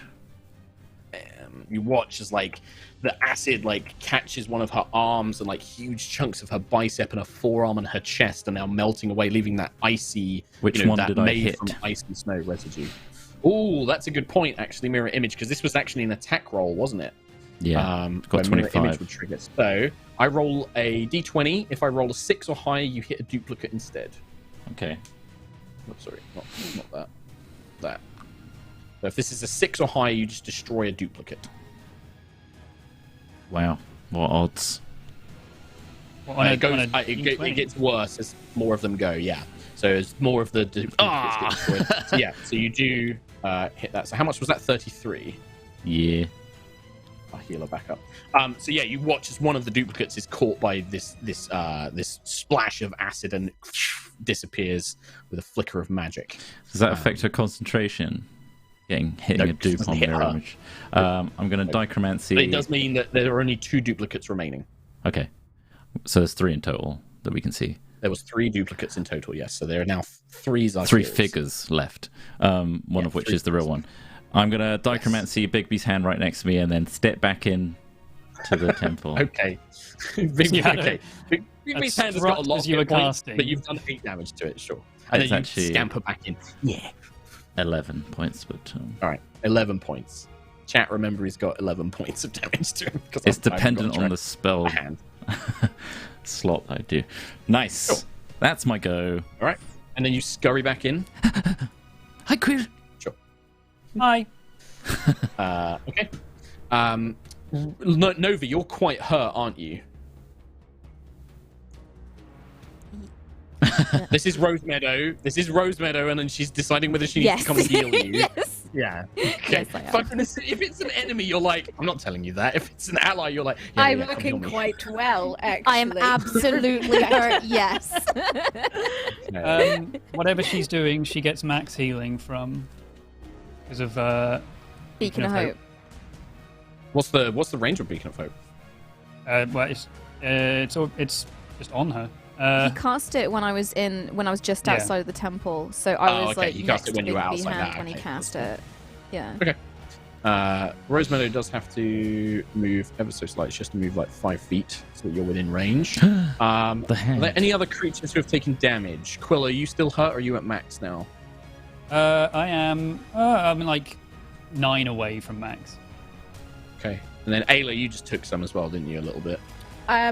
Yeah, I took about like 30-ish. And Sentry, you took a little bit as well, didn't you? Yeah. Okay, so Nova, Ayla, Sentry, she's going to use one use of her healing light. You watch as this wave of energy washes out from Rosemeadow. And that's going to be +5, +4, sorry. 22 hit points back to everybody. No, wait, no, it's not. It's max healing. Oh, sorry, it's max. So, yeah. 28. Sorry, I keep forgetting 8, about 16, that. 24, So, 28, yeah. 28. 28. Nice. I mean, she might have rolled that anyway. Damn. Nice. That's a good that's chunk pretty of good. healing. And then, so she moved 10 feet, and then I guess she would just move back into the temple, like just run back in. I following tap Lucius my and Phil. temple at Rosemeadow and point. Smart. Yeah. As Meadow I don't want to be out gallops there. back in. Scary lady. It's terrifying out there. Do go out there. Yeah. Quill. I tap my temple as well and say, "This bad boy can hit so many good guys in." Oh, the temple, not your The temple. temple. The temple. Yeah. It's funny because Yeah, it they're sounds my like temple brain. for head. Yeah, I get it. Yeah. So I got a question about these mirror images. I want to use my wand of magic missiles. Can I use magic missile to just pick off these mirror images? Or Yeah, I think you can, because it's basically a direct attack, and Magic Missile says that you basically automatically hit a target. So the first 2 missiles would hit or potentially hit the remaining mirror images. But yes, you can. You have to technically roll for them individually, because there's a chance that you could hit the real Zarkira and leave the mirror images up per missile. and she's got 2 mirror images, right? There are 2 mirror images left, yes. Okay, well, I want to hit 2 of those, and then I've got 1, 2, 3, 4, Well, you don't 5, get to 6, decide, 7, right? 8, So we're gonna- 9. I want to hit with 9 magic How many missiles, missiles can please. you fire? No. Right, you're going to fire 9 magic missiles. We have to do it because there is the potential chance that you might just hit. But what Zarkira about the every time. hardware acceleration? Yeah, I'm thinking I might get a physical dice. Yeah, that might be quicker. Yeah. So yeah, I am blasting like all charges of my magic missiles wand. So I will have to I'm do gonna a get a D20 physical at the dice to end do this. Oh my god, you You just just have to could have trust done me. one Why don't you less. just leave one? Yeah. Because it's just leave Darkira. one. This is Darkira. Just Right, leave one. well, it's a simulacrum. No. Right, so first missile Spell hits slot. real Zarkira. So keep a track of this, Tom. 1 against real Real. Zarkira, and we'll just have you roll Sure. the damage altogether. Second one hits the second mirror image. Okay. So that mirror image is gone. No damage yet. Next one hits the real Zarkira. 2 for real Zar. Okay. 2 out of Next 3. one hits the real Zarkira. 3 out of 4. So how many is that so far? 4? I need 5 more. I've done 4. 5 more. Okay. Real Zarkira. Uh-huh. Last mirror image, and so the remaining 3 would hit the real Zarkira. So 7 of these will hit Zarkira. Yes. So nice. 7d4. Plus So 7. 17 plus 7, 24 damage. Yeah. Not insignificant. Because I hate her so Yeah, much, and I she used all doesn't my have her charges. reaction back. My wand is Oh, look, okay. Yay! Okay. Out of charges, but okay. You watch, like, yeah, these missiles kind of like pepper the simulacrum with all these different like little tiny holes, blasting like kind of pellets into a snowman, kind of leaving these little divots of ice and snow left. I'd love to think that recoil is something that just Quill can't handle. I'm blasting back. It's like a fire Frozen hydrant. Each one just gets slightly higher and I'm not higher up. flying He just back. shoots back into the temple. I'm not flying backwards, I'm thinking, flying in Quill, different I'm directions assuming- like I'm holding a hose. You step outside, fire all the charges, and then you're going to step back. You're going to fly back into the temple, right? Yes. Yeah. Okay. And that's me. It's you. Yeah, because I can't use a thing on a charge on an item and then a spell slot, can I? A charge on an item and then a spell slot. Yeah, you could. Yeah, you're Nice, using well, the in that item. You're case- not casting a spell. That's why wands and stuff are really good, because you're not actually Yeah. casting a spell. Oh, for some reason So I if had you've that in got a my bonus mind. action spell, Is it the same I as did- spell it's an action scrolls? to use the wand. No, a scroll you're casting the spell, because you're reading the spell off it and then casting the spell. But like a wand or a staff, like I would say, is using an item. In that case, I want to give I could be wrong, but that's how it Shield is. of Faith onto Nova. So plus 2 Okay. AC on Nova. And that's being held Okay. in Friend. Elder Quill. Knock, knock, ding dong. Okay. Hello. Is that within range? I thought Yeah, is 60 Shield of feet. Faith range. Oh, right, nice. Why do I always think it's touch? Okay, I know. Cool. I'm OP. Yeah, you You're are. OP. All right. So, you like Ad Kalar. That's your turn, yes? That's me. That's your boy Quillick. Ow. Well, like, She needs to do concentration, Yeah. right, for all those. Bigby's Bigby's hand. but they are all individual missiles that were fired. So Yeah. what I have to Yeah. do is get a d20 Yeah, out and roll. Oh, that's irritating. I mean, she's got a plus DC 1. 10 Constitution tricks. She does have, but she has advantage on each one. Quill is the That's kind of a bitch. Oh, good God. pass. Fail. Second one fails. So Bigby's hand is Hey. I just want that thing gone. I don't Yeah, even know no, why. I just Well, got something against it. You might have found out why next turn, because I was coming for Quill next. Little weak baby bones Quill. I was going to grab him and fly him and pull him Oh. away, Hollow I'm in the bone. temple, nerd. crush him to death. I'm getting. all right. I'll get in. Mirror image is gone. Okay, on Zakira's turn, she is going to. She wants. That was to a get within cackle I didn't range. like. Oh, it's just because I'm like it's going to be annoying. It's not particularly scary. Oh, she's actually already in The range. measuring. In range, Nova. Yeah. Guys, he's measuring There's me. so much measure. There is so much measuring going on. Zakira flies over to get eyeline to Nova Vija. Damn it! She's going to use her Mistress of Magic, her second use of Mistress of Magic, to cast another mirror image on herself and create 3 more duplicates. Oh, Counter spell. Just actually, no, Yeah? I can't. I'm out of range. We just did I was so gonna much say, measuring. Lucius just like Measure it. slams his hands on the temple well- windows and stop it. So her Mistress of Magic let her break the spell rules for casting 2 spells a turn. That's why she uses it. For her actual spell, she points at Nova Vija, and a thin green beam comes out of her finger Oh as she no. casts Disintegrate. Oh shit. No. How, Mark, can you remind me how counterspell works at It's 30 feet. a lower level? What level are 60. you casting it at? You're casting it at I 5th, can right? 'Cause only that's what cast it at 5th. Yeah. You need to roll a d20, add just your charisma modifier, and you need to beat DC 16. Does it actually matter what spell level you do it at, other than Yes. if yeah. it's below? So if you cast, so if somebody casts a 6th level spell and you cast counter spell at 6th or 7th level, it's automatic. Yeah, It yeah. just automatically cancels it. That's fine. If you cast it at like 3rd level, you have to roll a d20 plus your spellcasting ability modifier, and you have to beat the level of the spell plus 10. So there's no reason to use like a 4th or a 5th level spell. That's what I was going to say. I No, should have used you might as well first just level. cast it as a 3rd level. Well, you can't cast it at 1st level because it's a 3rd level spell. You have I should have minimum done it at level 3rd. spell. Yeah, so. I used but yes, 7th. no feature. Shit. I'm gonna cast. have a spell slot counter remaining. Spell. You- I've alright. got 1 spell slot remaining. I'm gonna cast counter What's your spell. charisma mod? Is it plus 4 or plus 5? Plus 5. So this is a pretty good chance. then You I- just need an Yeah. 11 or I have higher. to roll a. So I need to roll a 11 or d20. higher. Mm-hmm. Mm-hmm. Okay, here we go. No, It rolled over. It rolled over. that's what dice do. 7. Dexterity saving throw, please, Nova Vija. I better roll this time. Dexterity plus 3. Okay. 18. It rolled plus onto 3. a 2 and it bounced. It was gonna be a 2 and it God. bounced. I rolled a 21. So here's the thing. The DC is 21, which I think means you succeed, because I think you have to beat That it or succeeds equal it or then. beat it.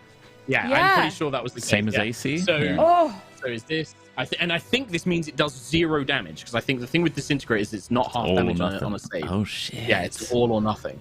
Yeah. So we watch as this beam comes out, and I think because Nova's not a particularly good combatant anyway, Tiangong, you hear this like message in your mind of like, Nova, move now, and it pulls you to the side at the very last second as this beam, like maybe it burns away like a bit of your outfit, like a little bit of like the sleeve just crumbles into nothing, and it hits the tree, and you watch as like this giant hole in the tree is left. But yeah, like you are just narrowly avoided this ray as it passes you. Dang. Holy shit, that was close. That was very close. Yeah. And that's it. That's her turn. I mean, you needed an 18 or higher to beat that, and you got it. It's fucking yeah. It was almost a 2, Tom. It was Skin of your fucking teeth as well. Could that have been full blown? Because you have rolled enough damage. That would have been 10d6 plus 40 damage. Oh yeah, it could so be. what hit points? Yeah, is I'd be Nova on? dead. I'm on 87. Probably, because that's a minimum of Would 10. your I mean, tome, no, you could have tome survived bring it. you back? Yeah, would my the tome tome or No. tomb? Disintegrate doesn't. No, the tome doesn't Disintegrate work doesn't give you against the opportunity. spells that instantly kill you. No, it only works Oh, if what you about would. tomb? If it's, What about Tomb of Levistus, Levistus? you could have activated Tomb of Levistus, yes. Part Tomb of Levistus, disintegrate. you'd activate it. No, you couldn't because you used your reactive counterspell. Oh yeah. I Yeah. believe Tomb is reaction, isn't it? So you wouldn't have been able to tomb. That would have been good by now. I want to see your damage No, I don't roll. think so. I think doing. You have 80 odd hit points. Did you say? 87. She's looking. 87. I would have had to have rolled 47 points of damage on 10d6, which isn't like impossible, but Roll it's it. Above quite average though. Roll it. I mean, I'll Roll it. I You want to want me roll see. it? Yeah, I Although want to it might see. actually take him. It might crash his PC. No, it's not going to crash the PC. It's just going to take ages because I. So I haven't- 10d6 I've plus 40. Oh, there's see a few what this- sixes there. 10d6 plus 40. Oh my 40 god. plus you- 40, 80. Oh, Oh. an exact another 40. You would have been on 7 hit points. Okay. Holy crap. Anyway, Nova Vija, it's your go. You saw Well, that I'm out of flash spell before your slots, eyes. so... yeah. Yikes. If it's all right, I'd like to take the break when this combat ends. I don't want to pause this combat now. Sure, It's yeah. so Yeah. close. Yeah. We'll just take a break. So how many mirror images has she got up now for reference? 3 more. Ooh. 3 So more, yeah. Oh, She's got all 3 So back. there's 4 Yeah, she got all total. 3 back. Yeah, there's 4 Zarkiras total, yes. And it only works against like direct attacks. So like when you make an attack roll against her, things like dex saves, constitution saves, none of mirror image doesn't help with any of those. But direct attacks. Oh. And she is flying 60 feet up in the air, melee people. Yeah, as she's an 60 FYI. feet up. Yeah. God, I kind of want to run away, but also I'm out of spells. I'm gonna, I think Panic, Eldritch Blast. I think Nova, having just seen death, Well, she's not thinking on what's firing all You cylinders. can knock some of these mirror images off. If you do hit, like you can potentially get rid of these mirror images. Do it. Yeah, so 3 Alright. beams are coming out. 3 beams. First Get my D20 one ready. is a 13 to hit. 13 is going to miss, even without the mirror images. Yeah, I do have to roll to see if you hit a mirror image, though. You hit the real Zarkira, but it doesn't. It actually, she deflects it, which is some sort of magical barrier. Mage armor. Second is a basically. 28 to hit. That's going to hit. Let's see if you hit a mirror image. 6 or higher. It does destroy one of her mirror images. 2 left. 20 to hit. Hits. See if it destroys a mirror image. It does. 1 mirror image left. Great. Okay. But that is And then Your I can't action. cast that. I can't do that. I'm gonna start backing up a little bit. Yeah, if you want to do the next go, I'm just gonna move away 30 foot, Yep. crying a little bit. Entry. Can I pick up Entry the the Vorpal sword? Sorry. Yeah. Oh dear. Yeah, you pick up the vocal sword. When And die. you touch it, Nova Vija, Tiangong screams in your mind. It's just like ah. I drop it Let it go, immediately let it go. and run away. Yeah, I drop it as Yeah. soon as I hear that Gently. scream. I drop it Yeah. and I'm out. Tiangong's never really like screamed, but this was like Tiangong was in pain when you touched it. Okay. Yeah, I'm going away now. Bye. Sure. You go do what Away. you do next. I'm moving. It's a sentry. 10, 15, Okay. 20, I'm gonna 25. cast as an action Aura of Purity. So everybody within 30 feet of me will have advantage on saving throws against blindness, charmed, deafened, frightened, paralyzed, poisoned, and stunned. And you'll have resistance to poison damage, and you can't be diseased. Oh my god. Nice. So I'm going to do that, and then... Does it remove diseases? Doesn't remove diseases, no. Ah, shit. All right, I'm still riddled then. But that might... Hang on. Is that something I think might be something... What bird flu? Rhiannon, he's being a silly fuck. Oh. You're worried about the disease. Sorry. Leave I'm him gonna move be. back into the temple. Okay. And then I'm going to bonus action... where is it? Come back. Harness Divine Power, and I'm going to regain a level 3 spell. Sure. Oh yeah, I forgot In about that case, that. we go to Ayla. Hello. Hello. I'm just working out some spacing. So, can I move?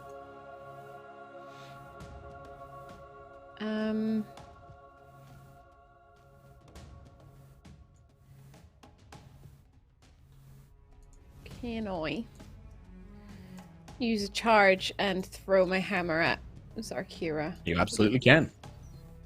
You absolutely can. Let's see if it hits. I should do that. That is going to be a 18 plus 14. It's going to be a hit. Let's see if it hits the last remaining mirror image.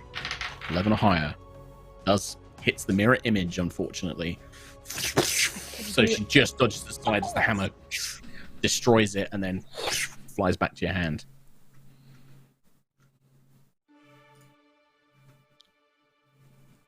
That's it. It's my turn. I can't do anything else. That's it. All right. In that case, we go to Lucius. Lucius is going to pull lightning and smash the area next to Zarkira and the mirror image. So it's dex saving throw of 17. Dex saving throw? I mean, what's the DC? I don't even know if she 17. can pass this. Oh, she can, yeah. Okay. 15 or higher. No. Fail. Take that! That is a 48 points of lightning. She's going to have to do the same thing that she did last time, which is use a reaction to absorb elements. So we'll take 24 instead. 24 again. Ow. Yeah. You can watch like half of her body. I'd probably say like only one of her arms now left. Like that cool lightning rips off like one of the arms, collapsing it just into melted snow, like an ice dripping down onto the sort of trees and floor below, just leaving a completely ravaged. Half of her face is now missing and it's just turned to ice. Yeah. And and she just starts laughing, by the way. The simulacrum is just like... I don't particularly find this funny. And I'm going to fling a big chromatic orb of 5th level. So, how much? I have to see if it hits. Also, you're not in range. It's 90 feet. Range. Chromatic orb. How, you mean dichromancy? Oh, because it's bonus action, isn't it? It's not a spell. Call lightning's not. You're not actually using a spell. It's a bonus action. Yeah. So chromatic orb. Cool. I got an 18 to hit. 18 will hit. She's used a reaction. Yeah, can't do anything about it. Roll for some reason I acid thought you were doing dichromancy. damage. Let's double check for ones. I don't think there's any there. So that is 38 points of acid damage. So you watch as the orb sort of streaks towards her. She just turns and smiles. And yeah, I think that like she doesn't even get a chance to say anything, but there is just no fear, but just almost like a sense of victory somehow in her face when she looks in your direction. And then the acid connects, and then there is nothing left. There is just the acid just completely engulfs the snow and ice made of the simulacrum, and nothing remains. What? Except for a silvery bracer with a purple gemstone which falls to the floor. Hey, I'm just gonna look around. Well, just real quick, I'm just going to make sure is Rose Meadow still here. Break time, everybody! Break time! Oh, you'll find out next time. You'll find out in 5 minutes. Great. All right. I feel like we won. We won, right? Yeah. Great question.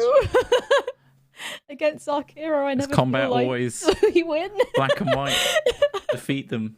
Is that winning? I'm not a pile of dust, so I feel great. Yeah, that's a plus. True, there's that. It's like she Nice, learns yeah. every time. Like she's like another thing.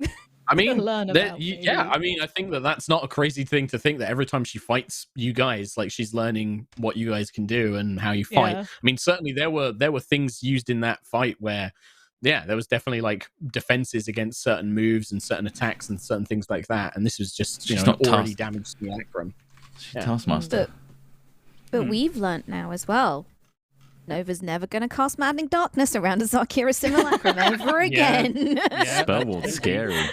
That is very Yeah. scary. I don't want any of my That's, spells coming back at me. Jesus. Are those Well, 48s you know or what? I'm, just because I think like you guys could probably put this together, but like imagine if Quill cast like a high level mass cure wounds, and she just went, my no, God. I'm gonna give that to my guys instead. Oh, God.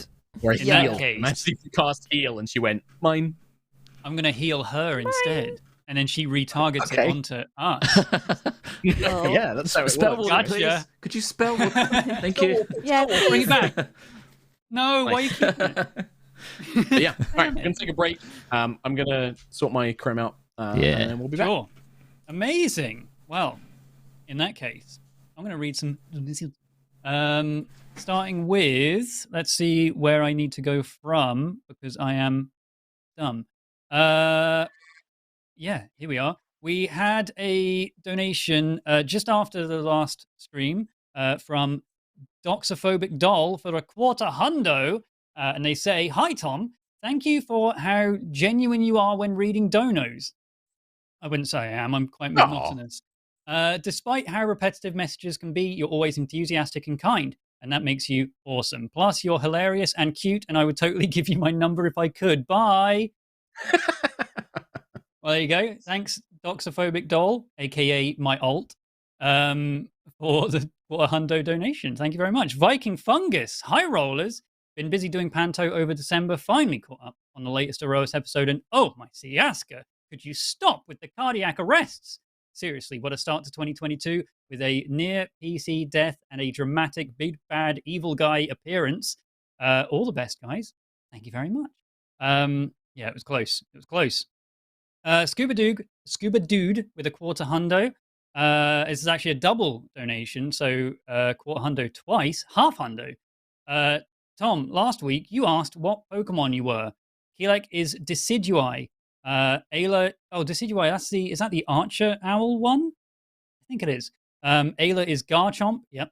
I've also caught a Golurk for Sentry and an Aegislash for Nova. I couldn't think of anything for Lucius, so I named my favorite Pokemon Goodra. Goodra. Okay. And as for Mark, I have a shiny Lopunny if you're interested. There you go. Shiny honey Pokemon. Yeah, I'll take it. In non-Pokemon news, tomorrow we fight the first boss after becoming level 20 in our 4-year campaign. So wish me luck, because I think we might die trying to stop the Dragon God of Destruction and Rebirth, Garrix. Good luck. Very good luck.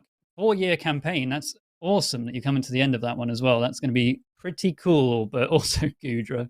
That's great. Zachary has donated with first time catching live, started nursing school back tomorrow. Last semester, so excited to relax and roll it out. Thanks for keeping me sane throughout this time. Amazing. Thank you very much, Zachary, and best of luck in your return to nursing school. S. Hoffington. Hiya. I've been catching up, or trying to catch up for a while and still have a bit to go, but I wanted to say how much I love high rollers. Thank you. Y'all are so wonderful at episode 81 and wondering, will the group escape? Will Lucius get above the 13 AC? Will Nova and Thalia kiss? I'll never tell. Graying Badger with a $200 and no message. Thank you very much, Graying Badger. And also, I saw just a ton of gifted subs before we began as well. Yes, indeedy. Being Wolfie gifted 5 subs. Grandmaster DJ 6 subs. MK13 Wolf with 20. I am a robot 012C 50 gifted subs. Holy crap! And Iron Knoll with 2 as well. So if you are, I almost said the victim of a gifted sub, then thank them and enjoy your remotes and stuff. And we also had some bits from Inflatable Cat too. And that is that so far. Thank you very much. There'll be more at the end of the episode too. And as a reminder, you can support us on Patreon, and you'll get updates to the studio. There was a new studio update very, very recently for the set design. One. It's very cool. It's a good one. Stuff is happening in that room. Hell yeah. And it's great to see. So, yeah, join us on Patreon. Please. Thank you very much. Much and I will be back in a secondo. Hey, I'll quickly remind y'all of our 2 sponsors this week.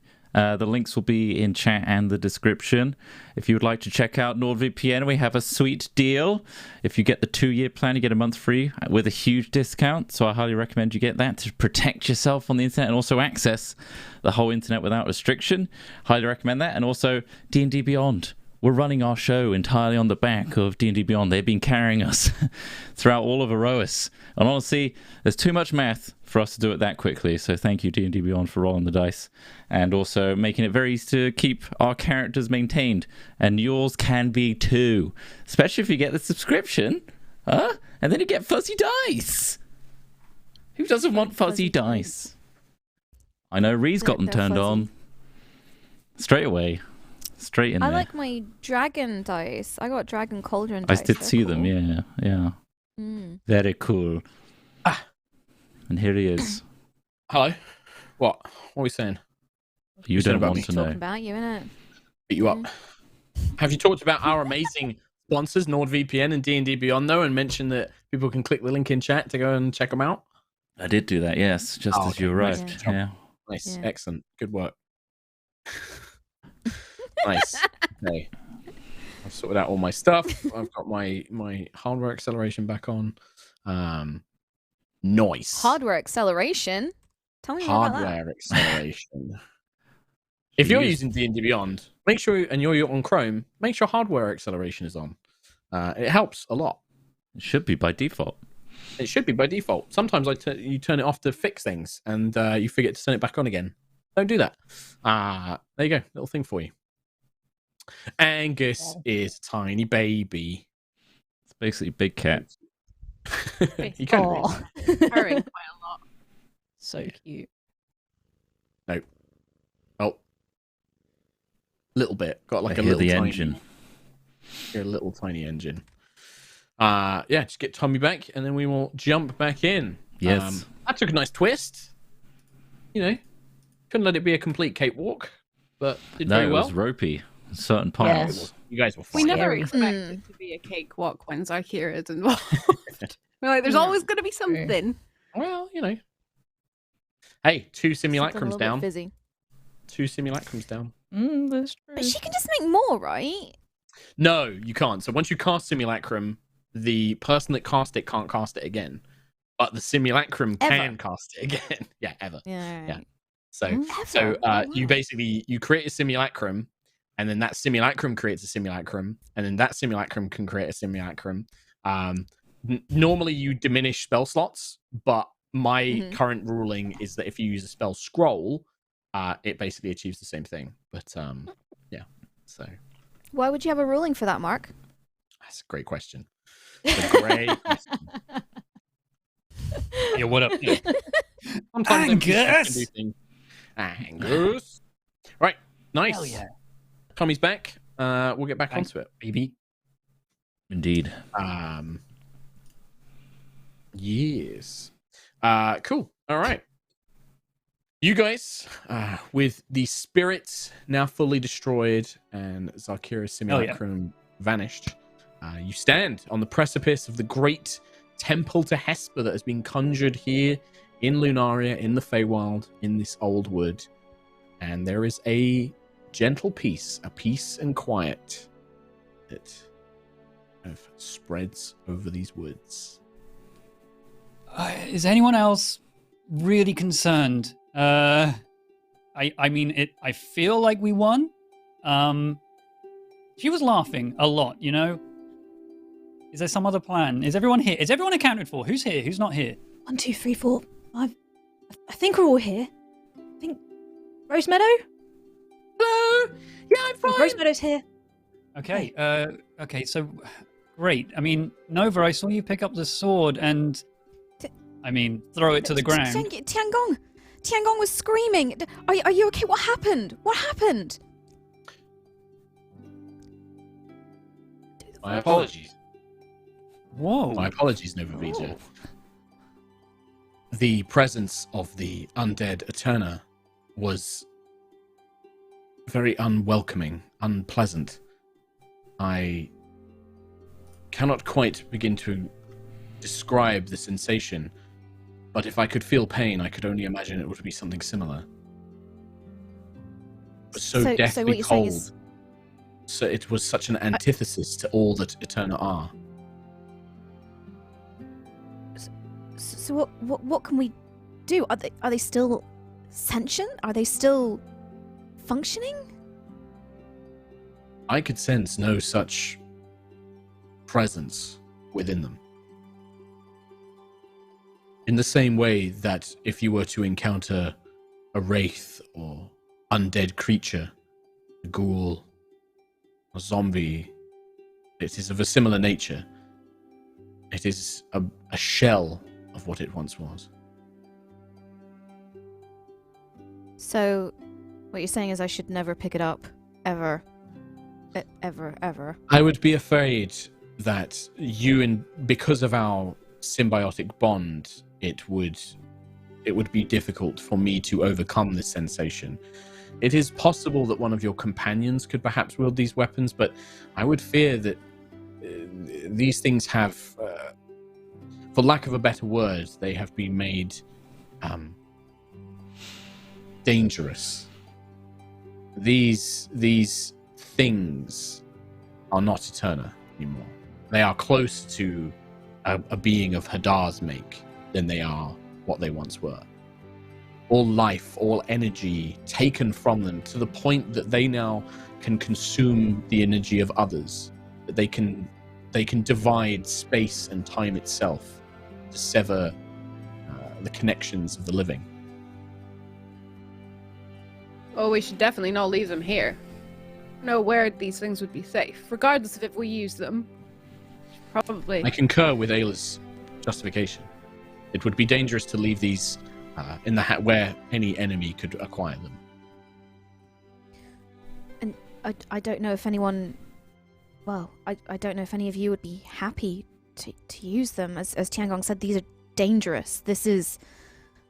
Well, you all felt what the weapons did to you. I think we should return them maybe to Lady Dawnweaver.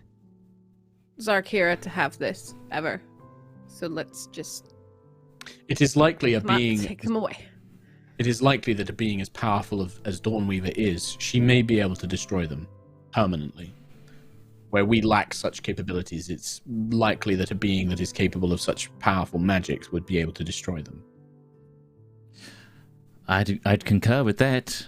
Let's take them back there. And also inform all the centaurs of the good news. We vanquished the very thing that's chasing them and keeping them contained this whole time. Yes, we should let them know that they're free. Good news. You should focus on the positives. Yeah. You're safe now too, Rose Meadow. I mean, these things were... Well, I was safe anyway. You were all here to protect me and everything, so I was safe anyway, but I'm glad that all those other centaurs are safe now. Great. Can we check out the, I guess, melting snow pile of Zarkira's simulacrum as well? The ice is pretty much all faded, but there is a silvery metallic bracer with a purple amethyst embedded into it. I'm still wary of picking up anything. I'm literally wearing something. I'm wearing something what a simulacrum had. It's on my head. I know. It's this. But that laugh got into my head, Nova. It's really messing me up. Don't worry about it, Quill. It's a simulacrum. It's not really Zarkira. They wouldn't. They were just doing it to scare us. They don't feel pain, or I am assuming, but they're just a spell. All right. Snow. Okay. I'll pick up this bracelet thing, and I, at earliest convenience, will try and identify it. Ritual cast identify. Obviously. Yeah, you take 10 minutes and ritual cast. I mean, you got the temple. You can just go inside the temple and know that you're perfectly safe, or mostly safe inside there. Yeah, it is called an amethyst lodestone. You should be able to find it on D&D Beyond. Okay, amethyst lodestone. Oh, here it is. Do you want to try and identify the eternal weapons, or what are you guys doing about them? Like, are people picking them up? Are you putting them in storage chests? Like, who's carrying them? Nova is not touching them. Like, that scream went through Nova's soul. She is not touching them. Sure. Yeah, I can put them in there. Sorry, have a sec. Yeah. Maybe. I mean, Aerois, you can, when you touch these weapons, and they do look odd. They're kind of like, it's almost like they're made from like crystalline substance. They look quite alien. But I mean, just picking up the sword, Aerois, like you can feel how powerful this weapon is. Like, it kind of hums with power. It feels, beautifully balanced. Well, this is an incredible weapon. And then when you pick up the longbow, you get the same sense. You need to, if anybody wanted to use their power, you do need to attune to them, which takes an hour. Same with the lodestone bracer as well, the amethyst lodestone. Yeah, it's all attunement stuff. I really wanted to try the Vorpal sword, but Tiangong will be really unfortunately, sad. Tiangong's symbiotic relationship. This is like it's like, hey, I'm just gonna wield this incredibly corrupt dead version of one of your people. Is that cool? No. That's not cool. Oh, sorry. It's alright if you watch my friends use it. Yeah. Is that cool? Well, you've not asked how he personally how they feel about it, but like it wouldn't cause them pain. Yeah. What if we just melt down your old dead friends and put it into like the hammer or something? Put that magical energy somewhere else. No. Okay. I mean, we are far from home, or I say home, far from the centaurs. We can start traveling. I think the forest will be safe now. I assume so. Safer. It's still the Fae. Well, while you guys are having this conversation, you do see, sort of when you look out the windows, you see Walks on Morning Dew escorting Thalia, Kyrie, and Big Cat, as was agreed between Nova and Dawnweaver. They've brought them to you. Walks on Morning Dew, this giant sort of phase spider just seems to appear out of nowhere along with the three of them. Thalia is sort of kind of, her arm, the cursed arm, is like hanging quite loose at her side, and she's sort of walking around with a bit of a grimace, and Kyrie's kind of helping her as they go. But yeah, the giant spider sort of appears. You see the spider looks up at the temple. Oh yeah, that was the temple I was talking about. Turns out we had enough time. The plan worked, and the riders are gone. We think permanently this time. We have their weapons here too. I think we're safe. I think we won. I can't tell if you're smiling or not. I'll be honest. It kind of tilts its head. What has happened to the forest beneath this temple? Where has the tree? Where have the trees gone? Where are the bushes and the shrubs? They will grow back. You see its kind of little mandibles droop a little bit. We needed a space to put this thing. It served us well. It was, I'd argue, the very reason these spirits are dead. So, a couple of trees, headhunting, heart-seeking spirits. Now, I don't want to say that's a good trade-off. I know you love the forest very much, but a good trade-off? I could regrow some of the plants if you'd like, and I'll cast plant growth. Just like around the Just wait temple. until the temple is gone. The temple, like, yeah, you watch as plant growth, like the trees and the bushes, like crawl up and like quickly like overgrow the temple, like vines begin sort of drooping down over the beautiful windows. Like it quickly becomes like an overgrown ruin from this spell as it quickly kind of engulfs it. Are we both happy? Good trade-off. The spider just kind of clicks its head. Mistress Dawnweaver wishes you good luck in your travels. Now that the spirits have been destroyed, the centaurs will be free to roam Lunaria once more. Once they have gathered their things. Oh, well, we were hoping to come visit and deliver the good news. Oh, you are many miles. You are nearly a day's travel from the sanctum. That's true, and I'm looking at Thalia now. You're right. We have something for Lady Dawnweaver. Can you take them back to her? She'll know what to do with them. I hope. I presume. I can carry objects, yes. We have these two weapons. They were the weapons of the Black Stallion riders. They are incredibly dangerous and evil. Are you safe to take them back to her? I cannot wield a sword. It's like giant spider fucking legs. I can web them to my body. Yes. Yes. Place them against my abdomen, and it's sort of like it kind of like tucks its little body in, so you can like place them. Well, someone else is going to have to do it. I can't touch them. Because Ayla's got them. I was going to put them in my bag, so yeah, sure, whatever. So you just go up and you. Hey, they you didn't kind of scream place, at me, so you place the weapons against like the spider's abdomen, and then it starts like pulling its own web and sort of making like a makeshift like sort of like patch across it where it's stuck the things to. You kind of get like loads of webs over your hands as you have to hold it there for a brief moment, and then eventually, Ayla it does just not kind of care. like tucks its body back, and it's just got these weapons like stuck underneath it. I can carry them. I mean, yeah. Mm-hmm. I mean, Ayla, I thought we were getting rid of. Did you want one? Sorry, I can. What? I don't really mind. I kind of have a hammer that I prefer to be using. That's what I thought. Great. Well, But I don't- anyway, if you take these weapons back to Dawnweaver, I'm sure she'll find some use for them. Hopefully, examine them, find out whatever she can from these, or just lock them away forever and ever and ever in some The alternate. alternative is that we could take them to Horizon, make use somehow. You do not wish to get rid of this sword and stick?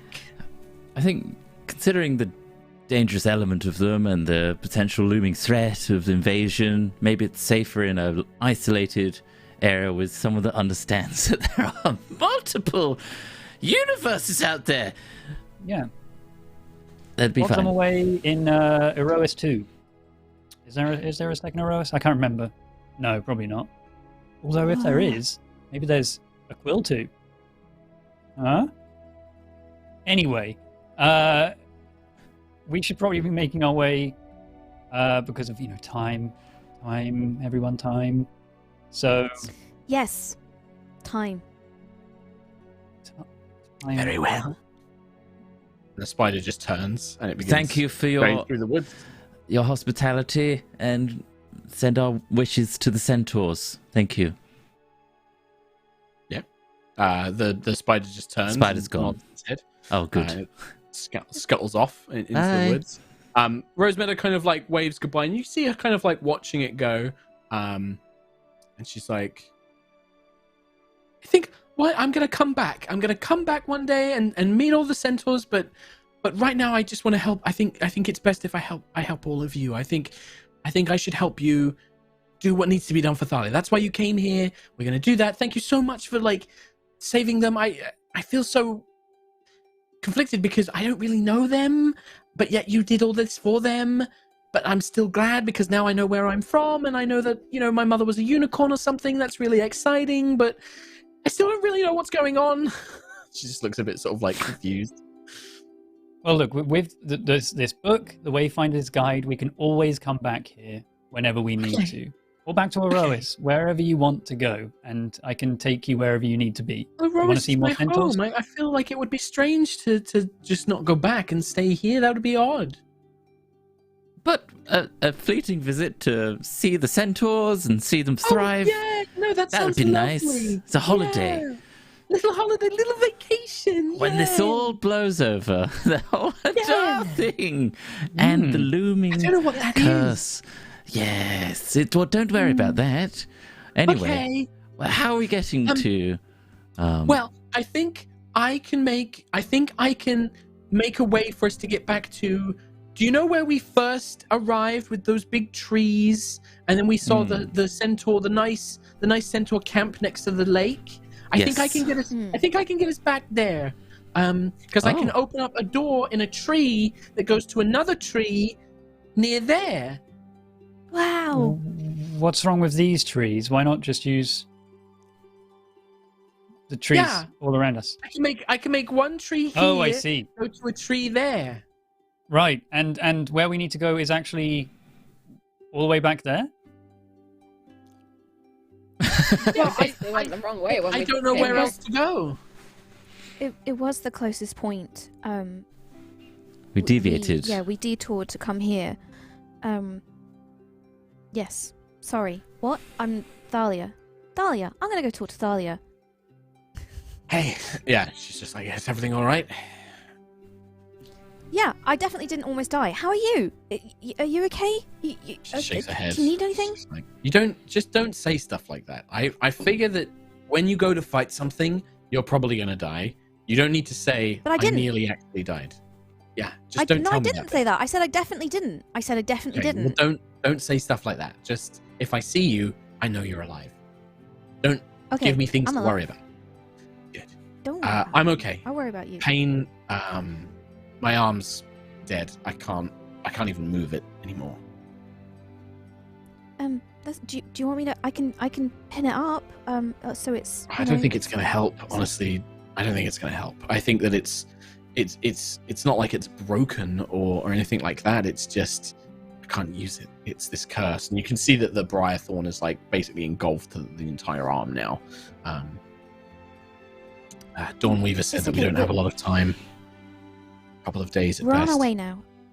Rosemeadow can get us there really quickly, so we're on our way. We can do this. I think if she can take us back to where we first arrived near that camp, I think maybe we can find our way from there. Yeah. Rosemeadow is going to do that. Exactly that. That's what we're going to do. Chin up.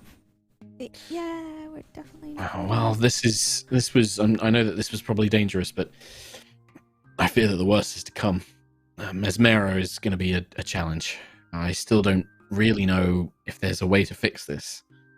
I don't think she's never gonna forgive me. She's not gonna accept that I'm not the same person I was.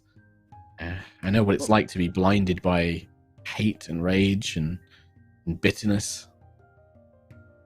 If you want to try and talk some sense into her, you can. Sure, but we'll figure. We don't know how to do a lot of things, and we've got this far. So that's really all we can do right now is just put one foot forward in front of the other, and figure it out when we get to the. Yeah. I don't know what to do. I don't like seeing you in pain. It's fine. Honestly, it's fine. Just, I'm glad that we're back together. I'm glad that now that you've done this business, we don't need to separate for a while now. So, if we can, I just want to spend as much time with you as I can. I was going to get you armor. I don't think it's going to matter. I forgot to get you armor. It's fine. Oh, Nerd. Okay. It's fine. I don't think it's going to make a big difference. Okay. Well, come on. Let's go see the right. She'll just, others. using her good hand, she'll reach out and take yours. Sort of like grips, like interlaces the fingers and then grips your hand quite tight. And just kind of very quietly stays close. Nova's like, if anyone was looking, Nova is blinking back tears. Like, she is trying so hard to just not cry at this, like seeing Thalia like this. Like, yeah. So, I think yeah. for anyone else, especially Quill, I think, with having a good high passive insight, you definitely get the sense that, like, yeah, Thalia is quite calm and collected, but is very resigned. Like there's very much a kind of like, this is going to happen. Like she doesn't think that this can be stopped now. Great. I mean, okay. So run me by this. We walk into the tree, or the tree grabs us, or I don't know, because I've never done this before, and I think in my head, at least, where there's like, I just have a sense of this now, like when I did the healing thing, and when I cast a spell, it's just kind of there, but in my head, like a little doorway, like a little cute door is going to appear, and then it's going to open, and then that goes to another door and another tree, and then and then we're there. Yeah, but the door doesn't last very long. We have to be very quick. We can't dilly-dally. We have to just straight through. Okay, now let's form an orderly queue. Is this only in places that you know about, or could we just find a tree? No, it has to be somewhere. It has to be somewhere I've been or I know. I think I have to be able to visualize it. Right. Okay. Great. In that case, I mean, I remember there being a pretty nice tree somewhere next to that camp. Yeah. I'm seeing it in my mind. I remember that. Yeah. That was a good tree, huh? Remember that tree? Oh, yeah. Great tree. So good. So cute. So pretty. Mm. Yeah. And so let's go through that tree. If there's no other objections, Rose Meadow will move over to a tree, and she will use her once per day casting of travel via plants. And it's as she imagined it. You watch as kind of lines appear on the huge, thick, ancient trunk, and it forms a really cute little door with a little heart-shaped window, and a little sort of like handle made out of wood. And she pulls it open, and you see on the other side, the kind of golden, rolling golden hills, and the kind of purple grass, and the purple trees, and I think it was blue grass or purple grass and blue trees, of where you first appeared. That sort of first area where you appeared. You can see the lake, and the sloping down towards the now packed up, no longer there, centaur camp, but you can see that there are sites of where there were once centaurs. Okay. And you've got 6 seconds. So Rose Meadow's like, go! Running through. Everyone drags go my way. Essentially, like me pushing Nova and Thalia through, like, go first! You go first! Go! It's fine. You all get through. You travel via plants to where you basically first arrived in the Feywild. Amazing. I imagine there's a change of humidity coming out of like a dense forest into like it's also magical, so I don't know if there's too much of a change, because this is very much like it's the Feywild, right? So it's not like these are natural environments. These are all very magical. But yeah. Okay. I mean, those centaurs have gone now, so we can't really ask directions here. But where now? Where are we pointing and running and flying and whatever else we need to do to get to where we need to be? So remember where we saw that the sky was getting dark? The Mr. Centaur guy, who I've completely forgotten the name of right now. I've got a lot of things in my mind right now. But he said that the sky was getting darker where Heartspire was, and we passed a point. I remember a while back where dark sky. Yeah, you can even see it. Dark sky, nice sky. You just look up and you can see, like in the distance, heading off to the probably be, I think it was west, because I think you guys went east. It's more off to the west. You can see the sky does get more sort of grey and black. And Thalia, kind of looking around, is like, I think when we draw closer, I might be able to help guide us a bit, but this area isn't particularly familiar. But I think once we can get to a point where I'm hoping that maybe my old senses will kick in. Maybe I'll be able to know where we are, but it's deep. The problem is that, I mean, Heartspire, we should be able to see it when we're close by. The tower is extremely tall. It should stick up even amongst these high trees, but I don't know what Mesmera's done. She may have changed things. Is there a minute chance that I can still see the sky from where we just teleported from? No. The door is like 6 seconds. I don't think you would be able to glance. But you can remember. I mean, can I see it in the distance? Oh, I mean, you can see, if you look to the east, which is the direction you went for the swamp and things like that, the sky, it changes color. It gets to become more sort of like... Can you see my cool lightning storm cloud? Like, small back No, there? you wouldn't be able to see that. That was like 60 feet, and no, you wouldn't be able to see that. Because you guys traveled like days as well. Like, you traveled for days through the swamp. Just going to use that as like an orienteering, like, that's where we came from, all right? Yeah, I mean, you vaguely know that anyway, because you can see the centaur camp and the lake. You know which direction you vaguely went, so, all right, well, let's head towards the darkness. You just start trekking on. The thing is that the Feywild is this kind of beautiful natural landscape covered in wilderness, but you can use, following the sky, kind of going in the direction where it appears to be growing darker and darker. And then eventually... maybe after, several hours, we're probably talking about like another 6-7 hours of like hiking and traveling. You move through great sort of rolling fields of golden wheat. You pass by sort of old, worn dirt roads, but you don't really see many other people. You can see off in the very, very far distances what appear to be sort of like glittering jewels on the horizon. And Thalia will say, that's not Harkspy, that's another one of the cities. That's one of the Eladrin Lord's cities. But seeing those kind of cities, she does start to get a better mental picture. She's like, yes, I'm remembering now. There were cities, mother and father spoke of cities this way and this way. I think that could be that. And she, begins to kind of be able to orientate herself a little better. After about 6 or 7 hours, you come to a valley, and you begin making your way down into this valley. And the valley itself, this big, deep carved valley, shaped out of the mountains kind of thing, is completely full with tall flowers that probably would come up to, like, on sort of Lucius, they come up to sort of near your chest high, like, stomach height level. Like, these are, super tall sunflower, or like kind of like white sunflowers with sort of blue interiors kind of thing, and just covers this valley. Like, this valley is just completely full of them. And seeing this, Thalia's like, I remember this. And she points, and you can just see on the horizon past this valley the tip of a briar wall. You can see like this line of dark black green, and just sticking out the top of it, you can see what appears to be almost like a Disney castle, like Sleeping Beauty's castle tip of a tower, just sticking out from the top of this thin green wall. And she points, and she's like, there, that's it. And it's still probably a good few hours. It's probably sort of like 3 hours travel to reach it. But eventually she just points to it, and she's like, that's it. Once we get through this valley, with that. And you can see Thalia's like struggling now. Like her wound is definitely, like, not that the curse is like spread up, and she's like nursing her shoulder, and she winces and sort of coughs now and then and things like that. Is there a way we can get there faster?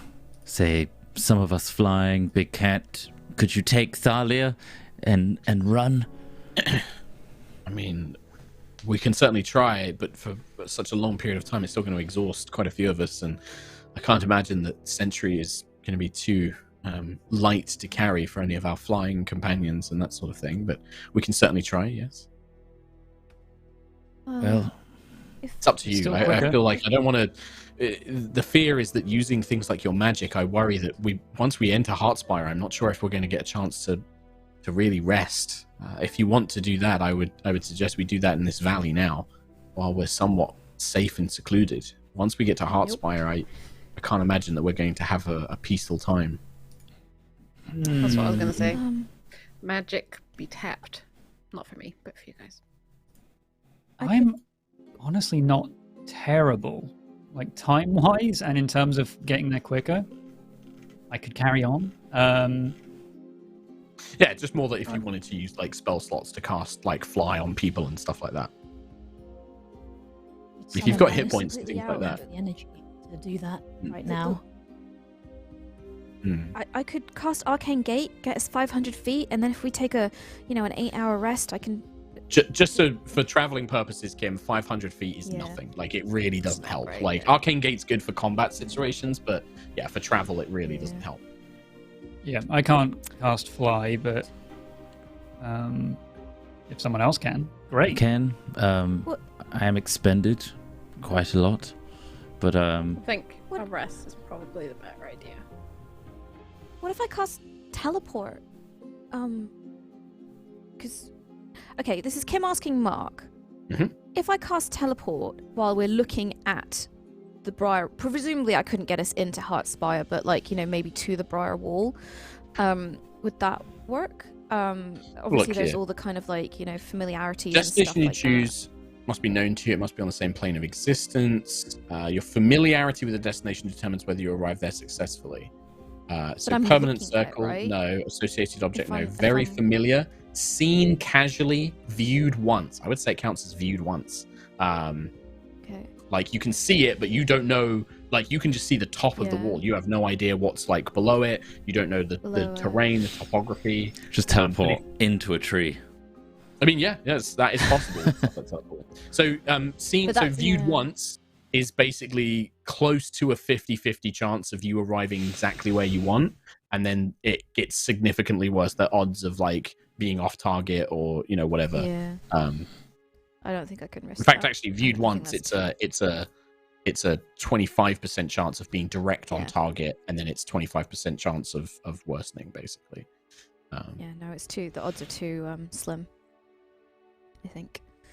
Mhm. To mess around with it, really. Yeah, that's all I got.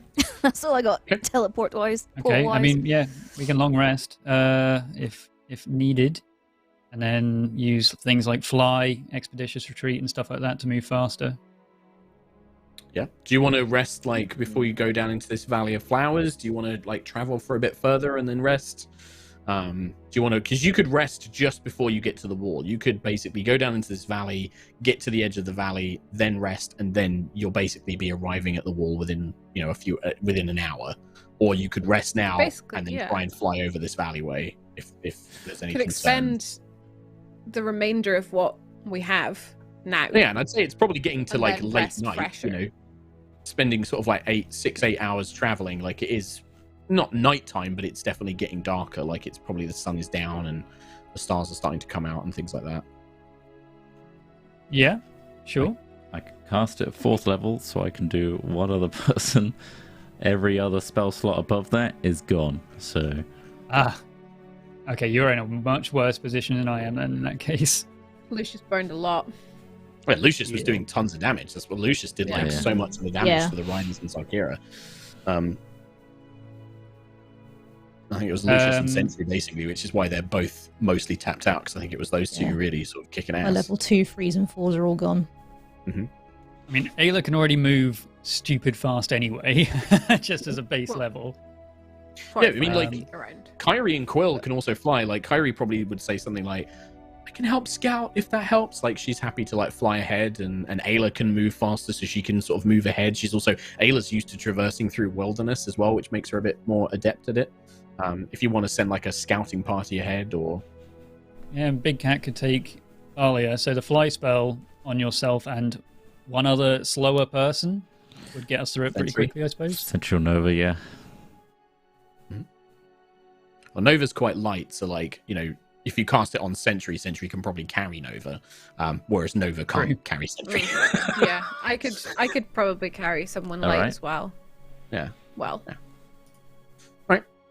So, Nice. who's flying and who's yeah. going through the valley? If that's what the plan is. You tell me. I will cast Fly on myself at Sentry.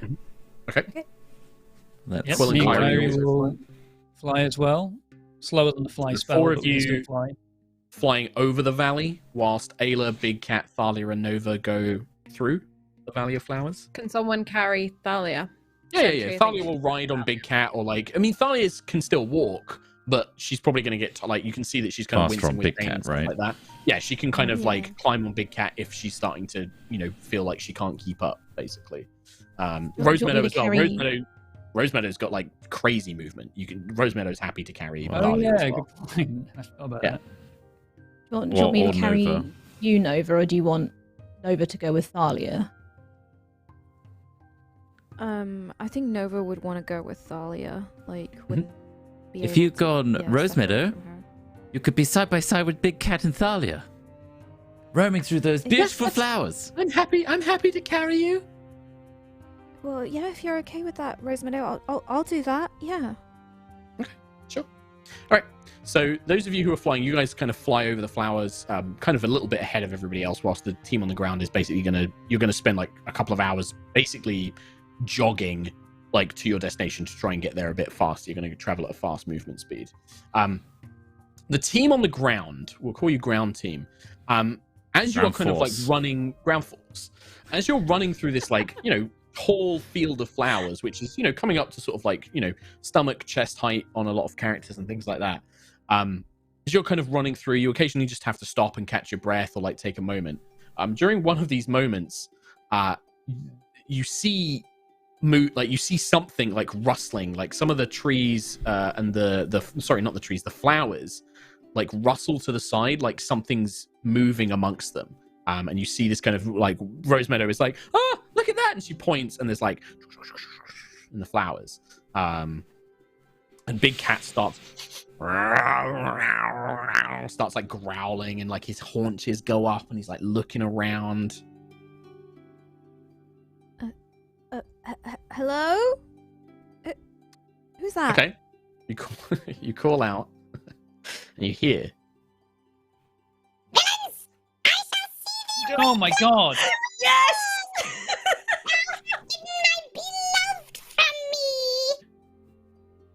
And you like Rose Meadow, like no, not Rose Meadow. Who's standing? Like I guess Nova is like. Are you like stood or are you riding on Rose Meadow? Right. So Ayla, you feel like it doesn't. I'm not going to have any. Like maybe it would do 1 point of damage. But you feel like something just like bit your like leg, like something like or like something like a thorn or something like got your leg. And then you see like a flash of movement as the flowers kind of around. But there is something underneath these flowers, and it's so thick you can't see the ground. Like these flowers are like so thick and overgrown around you, you can't see the ground. But like something literally just kind of like poked your leg and then is like vanished somewhere. Okay, I don't know what you are, but I shall defeat thee. I very much doubt that. Something like stabs your toe. Yeah, that's not going to do it. I'm afraid. Cretins, foes, allies of those false knights, you shall not defeat me. Yeah. Can I see if I can grab it? Yeah, 100% you can. I'm not even gonna make you roll for it. You wait for like that stabbing motion again, and then like quick as a flash, you just reach down and grab something, and you grab a plant. You feel like the stem of a plant, and then the plant starts fighting back. Like you feel it like struggling and like pressuring and like something stabbing your hand. With my 25 strength, does it even move? I'm not even gonna roll. I'm not even gonna roll.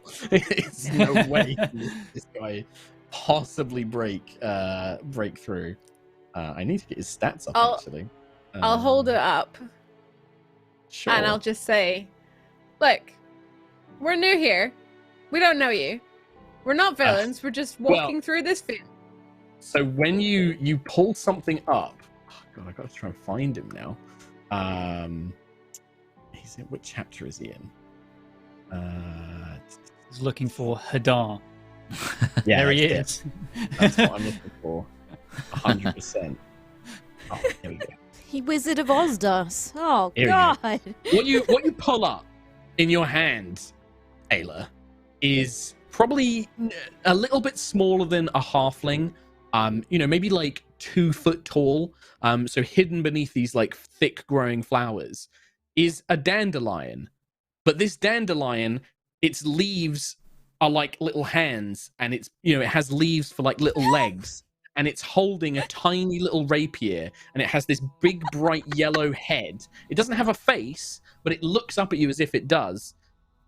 Unhand me, you cretin! I shall not be dissuaded! I am a true knight of Lunaria, and I shall defeat thee! Okay, are you gonna listen? I will not listen to your lies. Just like those false knights who cast me out of Heartspire, I shall not be deceived again. Return my beloved to me! You've been cast out of Heartspire. We're actually going there just now. Do you want to come with? the little flower sort of looks around, and it now sees for the first time. It sees like Rosemeadow, who is this centaur unicorn figure. It sees Thalia, who's like an elven figure. My good lady centaur, have these villains taken you captive? And obviously Rosemeadow looks, and it's like Rosemeadow is just like, so cute. And she's just like, no, these are my friends. Hello, little flower. And the little flower's kind of like looking around. It looks very, you can't read its facial expression. You have no idea. It's a flower. Are you not those disguised knights? I thought, oh no, I have made a grievous error. Super grievous. Please, good lady warrior, I beseech your aid. I must return to Heartspire so that I can teach those villains a lesson. Join me in battle. I'm in a very generous mood, which is never the case. So I'm gonna give you to this centaur, and then whatever happens next is up to her. And I'll just give it to Rosemeadow. Yeah. Rosemeadow is like holding out her hands, and it's just like, oh, you're just so adorable. Look at you, you're like a little dandelion. And yeah, this little fellow introduces himself as Amador. And yeah, he begins telling Rosemeadow his story. He basically reveals that he used to live. He was a swashbuckler, an adventurer in Heartspire, and he lived there with his beloved, who he calls Pollinella. And he said that his beloved Pollinella. Oh, and he said no! that, yeah, I quit! Yeah, no. And he basically, yeah. At last, alack.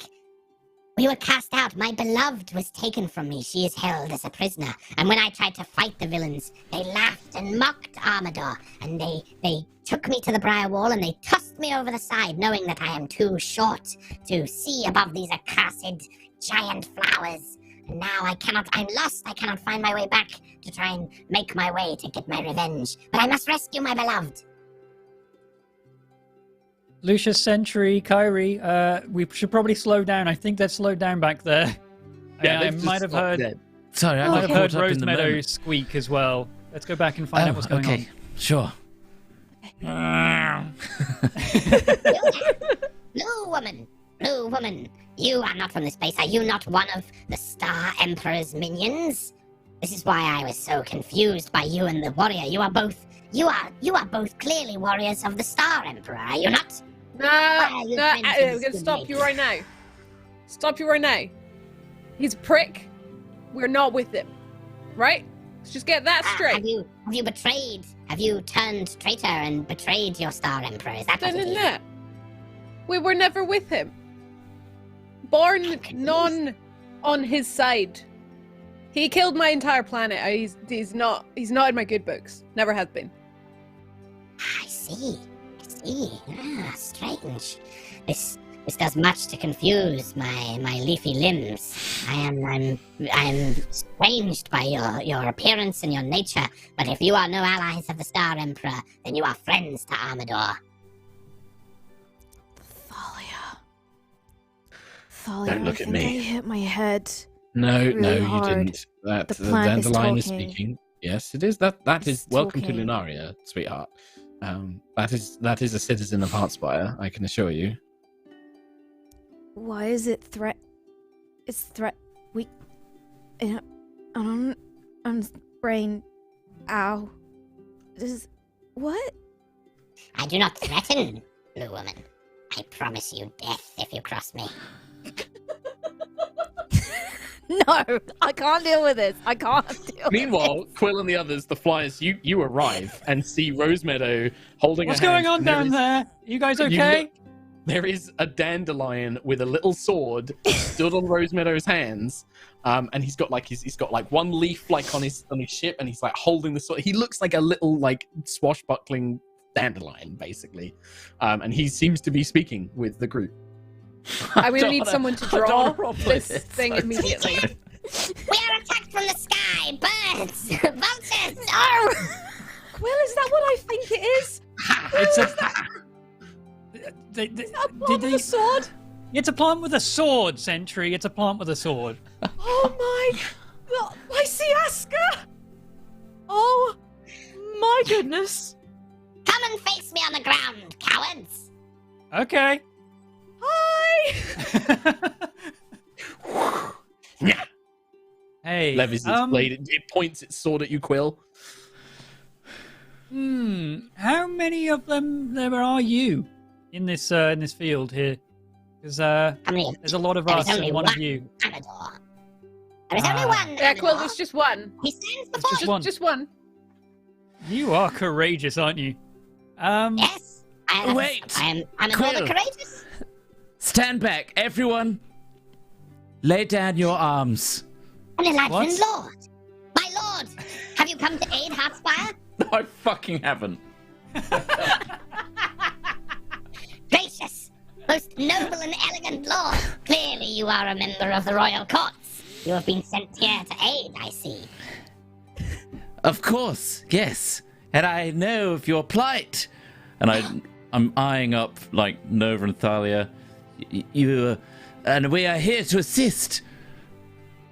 Good. I must warn you, my lord. Within Heartspire, there is darkness afoot. The knights, they are not of the right mind. They have become cruel and malicious. I fear that they are not true knights. Not like you. Indeed, I had not quite passed my test of mettle. Unfortunately, I am no true knight, but I have the heart of one. And what ails you, personally, noble knight? Egads, my noble lord, they have taken my beloved from me. Nay, say it is not true! It is true. My sweet Pollinella, my beloved, my honeyed queen. Oh, my heart longs for her. I get... A gentle kiss. Lucius starts weeping. And he comes close and holds a leaf hand. My lord. Leave it with us. No! I could not bear to leave it with you, my lord. Allow this little seed to come with you, and we will plant the seeds of vengeance. Very well. You may join our band. And together, we will return your beloved. I shall protect you with my life, my lord. I know you will. He does like a little salute with his rapier. I try to replicate. He's like a little, you know, like the Four Musketeers. Like, it's literally like all of his mannerisms and the way that he stands is like the Four Musketeers, like D'Artagnan and stuff like that. Do you require a mount or a steed? Indeed, I would, yes. My beloved would once aid me in battle by serving as such, but now I am lost within these trees. I cannot see above these flowers. But I should lead the way to the Briar Wall. And if you have any questions of Heartspire, my lord, I will reveal to you. Do these strange warrior women travel with you? And these vultures in the sky? A fine band of mercenaries. Yes, I'm the strange one here. Yep. Strange, Gotcha. bizarre folk you travel with, my lord. But I trust thine judgment. Indeed, yes. Quite the mix. However, very potent. We'll push through the Briarthorn, and we will destroy anything in the way of you and your beloved. Right, with that said, I need to go fly, so I'll leave you in these people's capable hands. Pick the speed of your choice. I absolutely... I would. I don't want to. Very well. Take it. I don't want to. If you're like, yes, and you offer it, he'll Very like well. climb up onto your shoulder and he'll like hold onto your collar. Grip firm. We take to the skies.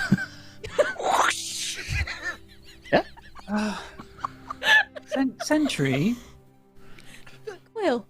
Yes. for lack of a better question, really, what the fuck?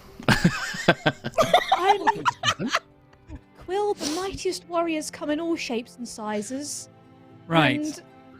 And that was one of them? I believe so, yes. Yes. From what I have just witnessed, he seems very keen. He'll lead us through the Briarthorn, and Yeah, and we shall follow. we shall follow. Everyone good with that? Good. Yeah, surely, yeah. He's with his lord now, so I'm fine. He's gone from my sight for at least a few hours. Yep. Yeah. And if you press on, which I'm assuming you will do, you press on through the Valley of Flowers. No further sort of indications. Those of you who are flying, though, Quill especially, you do notice that occasionally you see figures, and Quill gets a clearer description of them. The rest of you just see sort of figures who occasionally fly up behind the Briar Wall and seem to almost be patrolling the air above the city, above the Heartspire, and then they dip back down. Quill, you see them in a bit more detail and clarity. They appear elven, sort of elven figures in sort of humanoid shape, pointed ears, but they wear insectoid-like armor. So their armor is almost made like a carapace, and they have these insectoid wings. And they carry thin, long spears and swords and things like that. And then they dip back down. So bug-like elves. Kind of, yeah.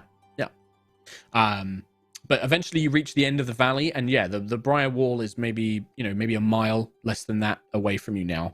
And it's 100 feet tall. Like, this Briar Wall is very, very tall. It's about 100 feet tall. It looks incredibly thick. And yeah. Is there can I see like the floor around the Briar Wall, or is it like thick flowers all the way up to the wall itself? No, it kind of it's kind of the valley, the flowers of the valley die off, and you guys are now more in just normal woodland. So imagine that again, there's kind of like scattered copses of trees and woodland and shrubs and rocks and things like that. It's not open ground. Like, the Briar Wall is basically up to where there is a wood. Yeah, you can see the remnants of a road, like a couple of main roads that would have once led into what you suspect is a city behind these thick walls. But the roads have been consumed by the Briar Wall as well. Like, the Briar Wall completely surrounds it. And it's a fairly large city. You can see that Heartspire is clearly a large city based on how wide this wall is, but you can't see any of the city behind the wall itself. Okay, well, knowing there's flying things nearby, I can just message that down to the people on the ground, but also, if it's safe to like fly lower alongside everyone else as they're riding, then I will suggest to everyone to do that. So in case there is anything flying up and seeing us in the distance as well, then we can try and avoid them if possible. And yeah, we'll carry on until we get to the wall itself, I suppose. Well, as you get closer, Armador will say to Lucius, Be careful, my lord. We cannot fly beyond the Briar Wall. Your flight will be immediately disabled. My poor sweet Colonella has lost the power of her own flight. She now just lays in bed sad as can be. Please, tell me more of your beloved. Oh, her yellow and black stripes are the most vibrant I've ever seen. Her luscious antenna, She's a fucking bee. She's a goddamn bee. Wait. Oh, yeah. There's a prison cell somewhere. I don't understand why you're confused. There's a bee. Somewhere in the prison. There's a bee in a prison cell. Bee. Now you're getting scared. They can't fly. It's a bee that can't fly. With tiny manacles on it. It's like a little bee. It's a giant big bee. Yeah, it's a big bee. Does it, it's like a, does it have manacles on each of its legs? No, it's not like a little bit. It's like, the size of maybe like a King George Spaniel is like the size of this bee. Right. Okay. Maybe a blonde lab. If we're going big giant bee. Okay. Like a Labrador. Size of a Labrador. Okay. Called Polynella. Polynella, the beloved So that's of what Armador the Dandelion. And that's what they get up to in their spare time. Just Welcome to the Feywild. Is there art of this, Mark, in Yes. the official books? Yeah, Just yeah, find a yeah. picture of a bee and scale it up. Do you remember? I'll put it in our Discord. Do you Put it remember in when we lost losing her my mind mind. at the "What Could It Be" video for approximately a day? Yeah, I think we're Do you repeating know- that. Do you know what I've had in my head this whole time? Is just that video of like, oh, a dandelion must be last one of the season. My my deepest God. apologies. I've misread the book. It's not a giant bee. Pollinella is just like a normal bee. No! Okay. Okay. Right, D&D need to sort that out. She is Wizards tiny need in to this sort book. that We're out. looking for a bee. in They the need. city. They need. Oh my god. No, I've just found a picture of this dandelion knight as well. He's messed up a thistle. Wow. Queen bee. Yeah, I think just a bee, just a normal bee. There he is. There's Daisy. Amador and Pollinella. Amador the dandelion. Amador the dandelion. Yep. He's the best. He's the best thing in this book. This is from Wild Beyond the Witchlight, by the way, and it's the best thing in the book, so I totally wanted to use it. He's amazing. Rihanna's found. This is a little dandelion knight. A little dandelion good. musketeer. Oh, I love it. Love him. I love it. I'm Yeah. just losing my mind. I love it. Yeah. So just to rein can't- things back in. Bring things back in. Yeah, Amador reminds you that, like, if you try and fly over the wall, you will plummet out the sky, basically. You can't You'll fly in Heartspire. We thank you for that information, and we will land promptly. Our intentions are to rest, for we have faced quite a difficult battle. Rest, my lord? We have no need of rest. We are strong and capable. My beloved is... Who knows what is happening? Perhaps they are torturing her. I understand go. your plight. However, we also face a dilemma with time. We have not got time on our side, but I urge you. Time is not on our side. More reason not to rest, my lord. We are not as strong as you are, dear You are noble knight. mighty.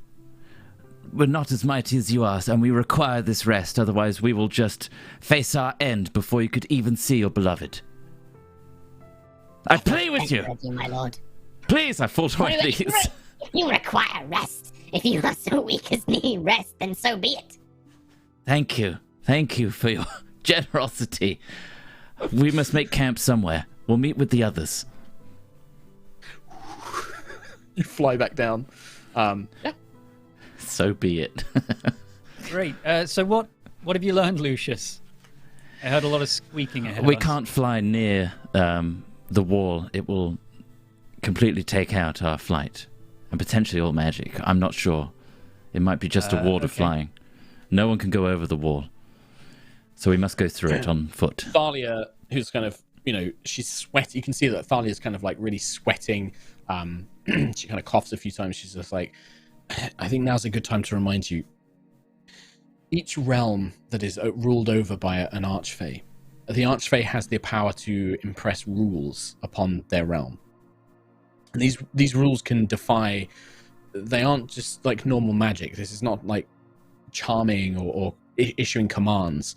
These rules can be esoteric. They can be driven by certain natures.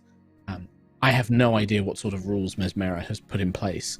I don't know how to discover that information, but it could. I'm assuming that this inability to fly is one of them. Given my history with her and what I have done to her, I can only suspect that this is some sort of either punishment for everyone else or perhaps a way to prevent herself being reminded of what she's lost. But this will be one of the rules. Normally, an archfey can only impose 3 rules. 3 is a very powerful number within the Feywild. And an archfey is normally limited to only 3 rules within their domain. Right. It's up to us to discover the other 2.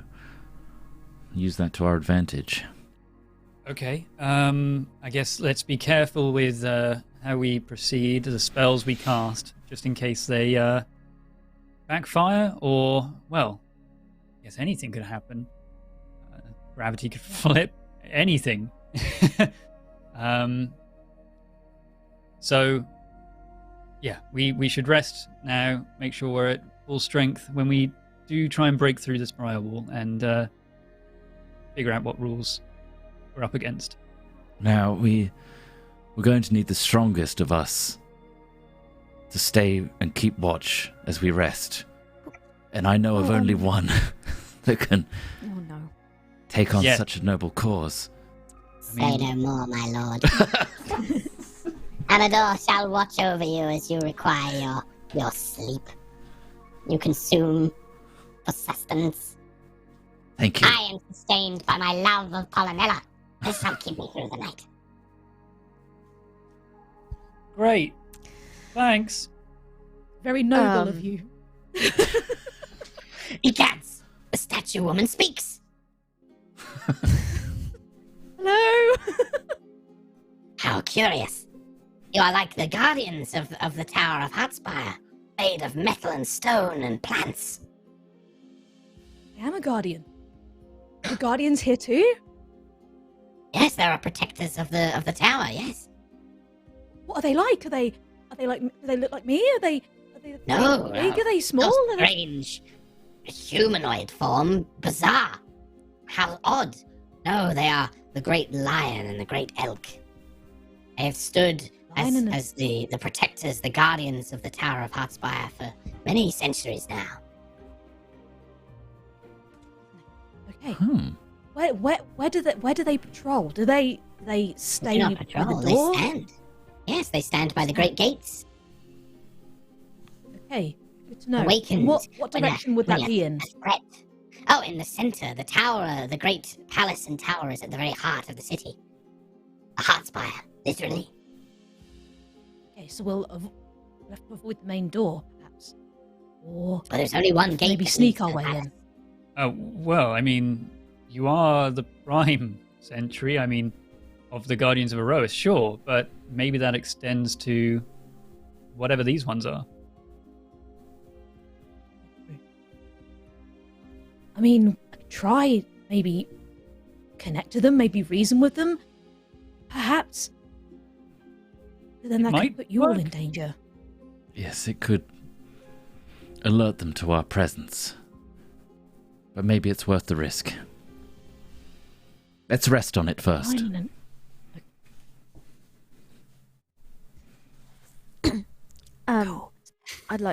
I'd like to cast You- Leoman's tiny hut while all of this is happening because Nova's brain is just breaking at this point. So she's just going to Walking do what she knows dandelion. to do and just make a nice little hut. Sure. You come to the Lehman's tiny hut. You step inside, hidden and comfortable. And you guys, I'm assuming, are taking a long rest. We are think so, trying yeah. to, yes. Amador the Dandelion will keep watch for the evening, as will probably Big Cat and Kyrie, because they both were resting while you guys were fighting the spirits, so they don't need to sleep. But yeah, God, I feel safe. I feel so safe. So safe. nice. Can we click so the safe. button? I guess that's where we will end today's episode with you finishing the long rest. Nice. Yeah. You got to read out donos and stuff like that. Clicking the button.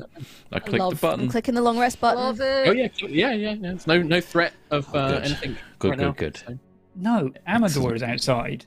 Yeah, of Yeah, course. exactly. Oh, Amador I the love Dandelion. him. Amazing. Most precious. Most precious boy. Yeah. I can't. 8 and a 16 on my portents. Hell yeah, that's not bad. It's not bad. Keep a note. What was it, an 8 and a 16 you got? Nice. 6 and No. 18. Oh, that's really good. It was 6 and 18, not 8 and a Yeah. 16. Even better. Nice. Very nice. Cool. Yeah, and next time Oh I'm gonna boy. bust through the Briar with Well, Rosemary's don't help, forget I'm sure. Don't forget that amethyst lodestone as well. I don't know if you want to like talk with Yes. the guys in between over the week and just sort of say, I've got this magic item. Does anyone want it? It is not bad, actually. I will post what it does. Yeah, Yeah. advantage on strength saves, 6 charges to be able to cast flight, gravitational thrust, and reverse gravity. Good lord. That's I was, nuts. Sounded I very like noble. those. It does need attunement, though. Mm. But still, Okay. For a lot of you. it's pretty cool. So Nice. yeah, whoever wants that, that's spicy. That is very spicy. Cool. Great. Cool. Well, thank you for Amador. Thanks for that. Thank you. It's just like Tom and Trot are just, and Katie are just like, oh god. I didn't know This is how. sweet No, too. I love it. Ayla Okay, hates it. Ayla- I love it. Hurts. So very much like Smeek. Ayla dislike, Katie like. This is the thing about playing Ayla is when the cute stuff happens, I have to not think it's React. cute, and it's Yeah. painful. You heard the voice, right? You heard the voice. Yeah. Okay. I can do it again. I think Can No. you? I think I lost it. I lost it very early on when Katie, as Ayla, just went, "I'm in a generous mood today," and I was just like, "I'm out. I can't deal with this." Nice. Right. Cool. All right. Well, I will read some donations. Yes. We had a message from Grandmaster DJ or Grindmaster DJ, and he said they missed the last two live. And when I watched, I was astounded by the lack of Nova has a stand comments because Mark described it as Tiangong standing behind her with hands overlapped where Nova holds her sword. Anyway, that's really cool. Good job, It's Mark. gonna mean nothing. It's gonna mean nothing to anybody who doesn't know what JoJo's Bizarre Adventure is. Is that a JoJo Yes. reference? That was literally. It was not an intentional JoJo reference, but it was. Yes. The JoJo reference. Oh. Sure. Reynard Pin has donated with Mark. Mark, I love you, but also fuck you in a loving way. How dare you evoke such strong feelings within me, shaking my head? Does Dawnweaver know Big Cat's real name? Did they ever name Rose Meadow? So many questions. And now There was I've an run idea. out of character. Yeah, that was it. Yeah. I think that was an idea for Rose Meadows' name, but it's not been discussed with her. So Well, I mentioned hope to her, and she was like, "Ooh." yeah, I think that was it. But yeah, That's it. That's literally it in combat, I think, as well. Yeah. Frenchie has donated with made it to the live squad once again. That's 133 episodes in 4 weeks. Jesus Christ, Crikey. how? Well How have done. you done that? Can someone do the math on how much you'd have to watch a day? Tom's dubious. Tom's suspicious. Look at him. It's 399 hours in 4 weeks. Wow. Like 3 hours. Sure. Ree, you are a Are you taking it national all treasure. in? There's going to be homework. We're going to ask you questions. Yeah. Ree, you're a national treasure. And Mark, your storytelling never ceases to amaze me. Clear, warm skies in Antibes, south of France. Is it Antibes? I don't know. Antibes. Well, there's clear, warm Antibes. skies there. Antibes. Antibes. In the south of France. Thank you. Ace of Thorns. Happy New Year, one and all. Looking forward to the studio. And damn, Angus is so adorable. Hope this covers treats of some kind for everyone. Hugs. Thank you very much, Ace of Thorns. Crispy with a half hundo. Holy Crispy. shit. Thank you. Great episode this week, as always. Thank you. I would like to wish some of my favorite people a happy birthday for next week. Vale, 8, and me. Thank you very much. I didn't know it was also their birthdays as well. Here's hoping That's awesome. your birthdays are spectacular and free of dickheads. Mine won't be, because I'm hanging out with these guys. No. Guys. You go. Hamster Tickler also donated. Thank you very much, Crispy. Hamster Tickler, thank you for all the exciting, moving, funny, sad, light moments you keep conjuring every week. Love you all. Thank you very much. We also had some bits from MK13 Wolf. This is a quarter hundo in bits. So I have a problem. I have 2 tickets to the Miami F1 race, plane tickets and hotel included, but I have a wedding that day. So if someone wants to go in my place for free, contact me. Her name is Mary, and she's an absolute sweetheart. You'll love her. And that's everything. Oh, I get it. I like that one. It's funny. Good. Funny joke. Your goal. Funny joke. Am I in a slow zoom right now? What's going on? Huh? No, it's normal. No. Carry on. I'm like, Carry on. I haven't Carry paid on. attention I'm to not any of going this. insane What if now. I Yeah, nothing. did this? Funny joke. What if you did Is that? there more to read, Tom, or are you done? Yeah, I'm done. there's more. But I think there one more? more popped in. Oh, did it? Okay, well, in Maybe. that case, oh wait, no, there are 2 more popped in. Ollie with a Y at the end, 75. Hey, High Roller's been watching since the first game and have been loving it ever since I ran Curse of Strahd after you guys did with 3 Power Gaming Paladins. Yeah, that's what we're doing next campaign, so that's all right. And let's just say it was an event. Recently started DMing a game in Aerois, and it's going great. Amazing. Thank you, Ooh. Ollie, Olliy. Thank you very much.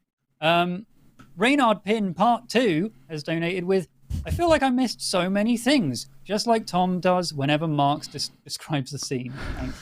Yeah, that's true. Ba-da-ba-ba-da-ba. Metal crates. Guys, are there metal crates in here?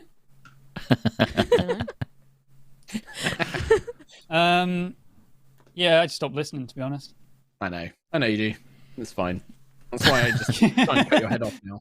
Like that, you fucking listened to that, didn't you? When I just listen now, don't you? You listen when I try and cut your head off. Nice. Well, we will be back next week to continue our crazy adventures. Quite. Until then, take care. We love you.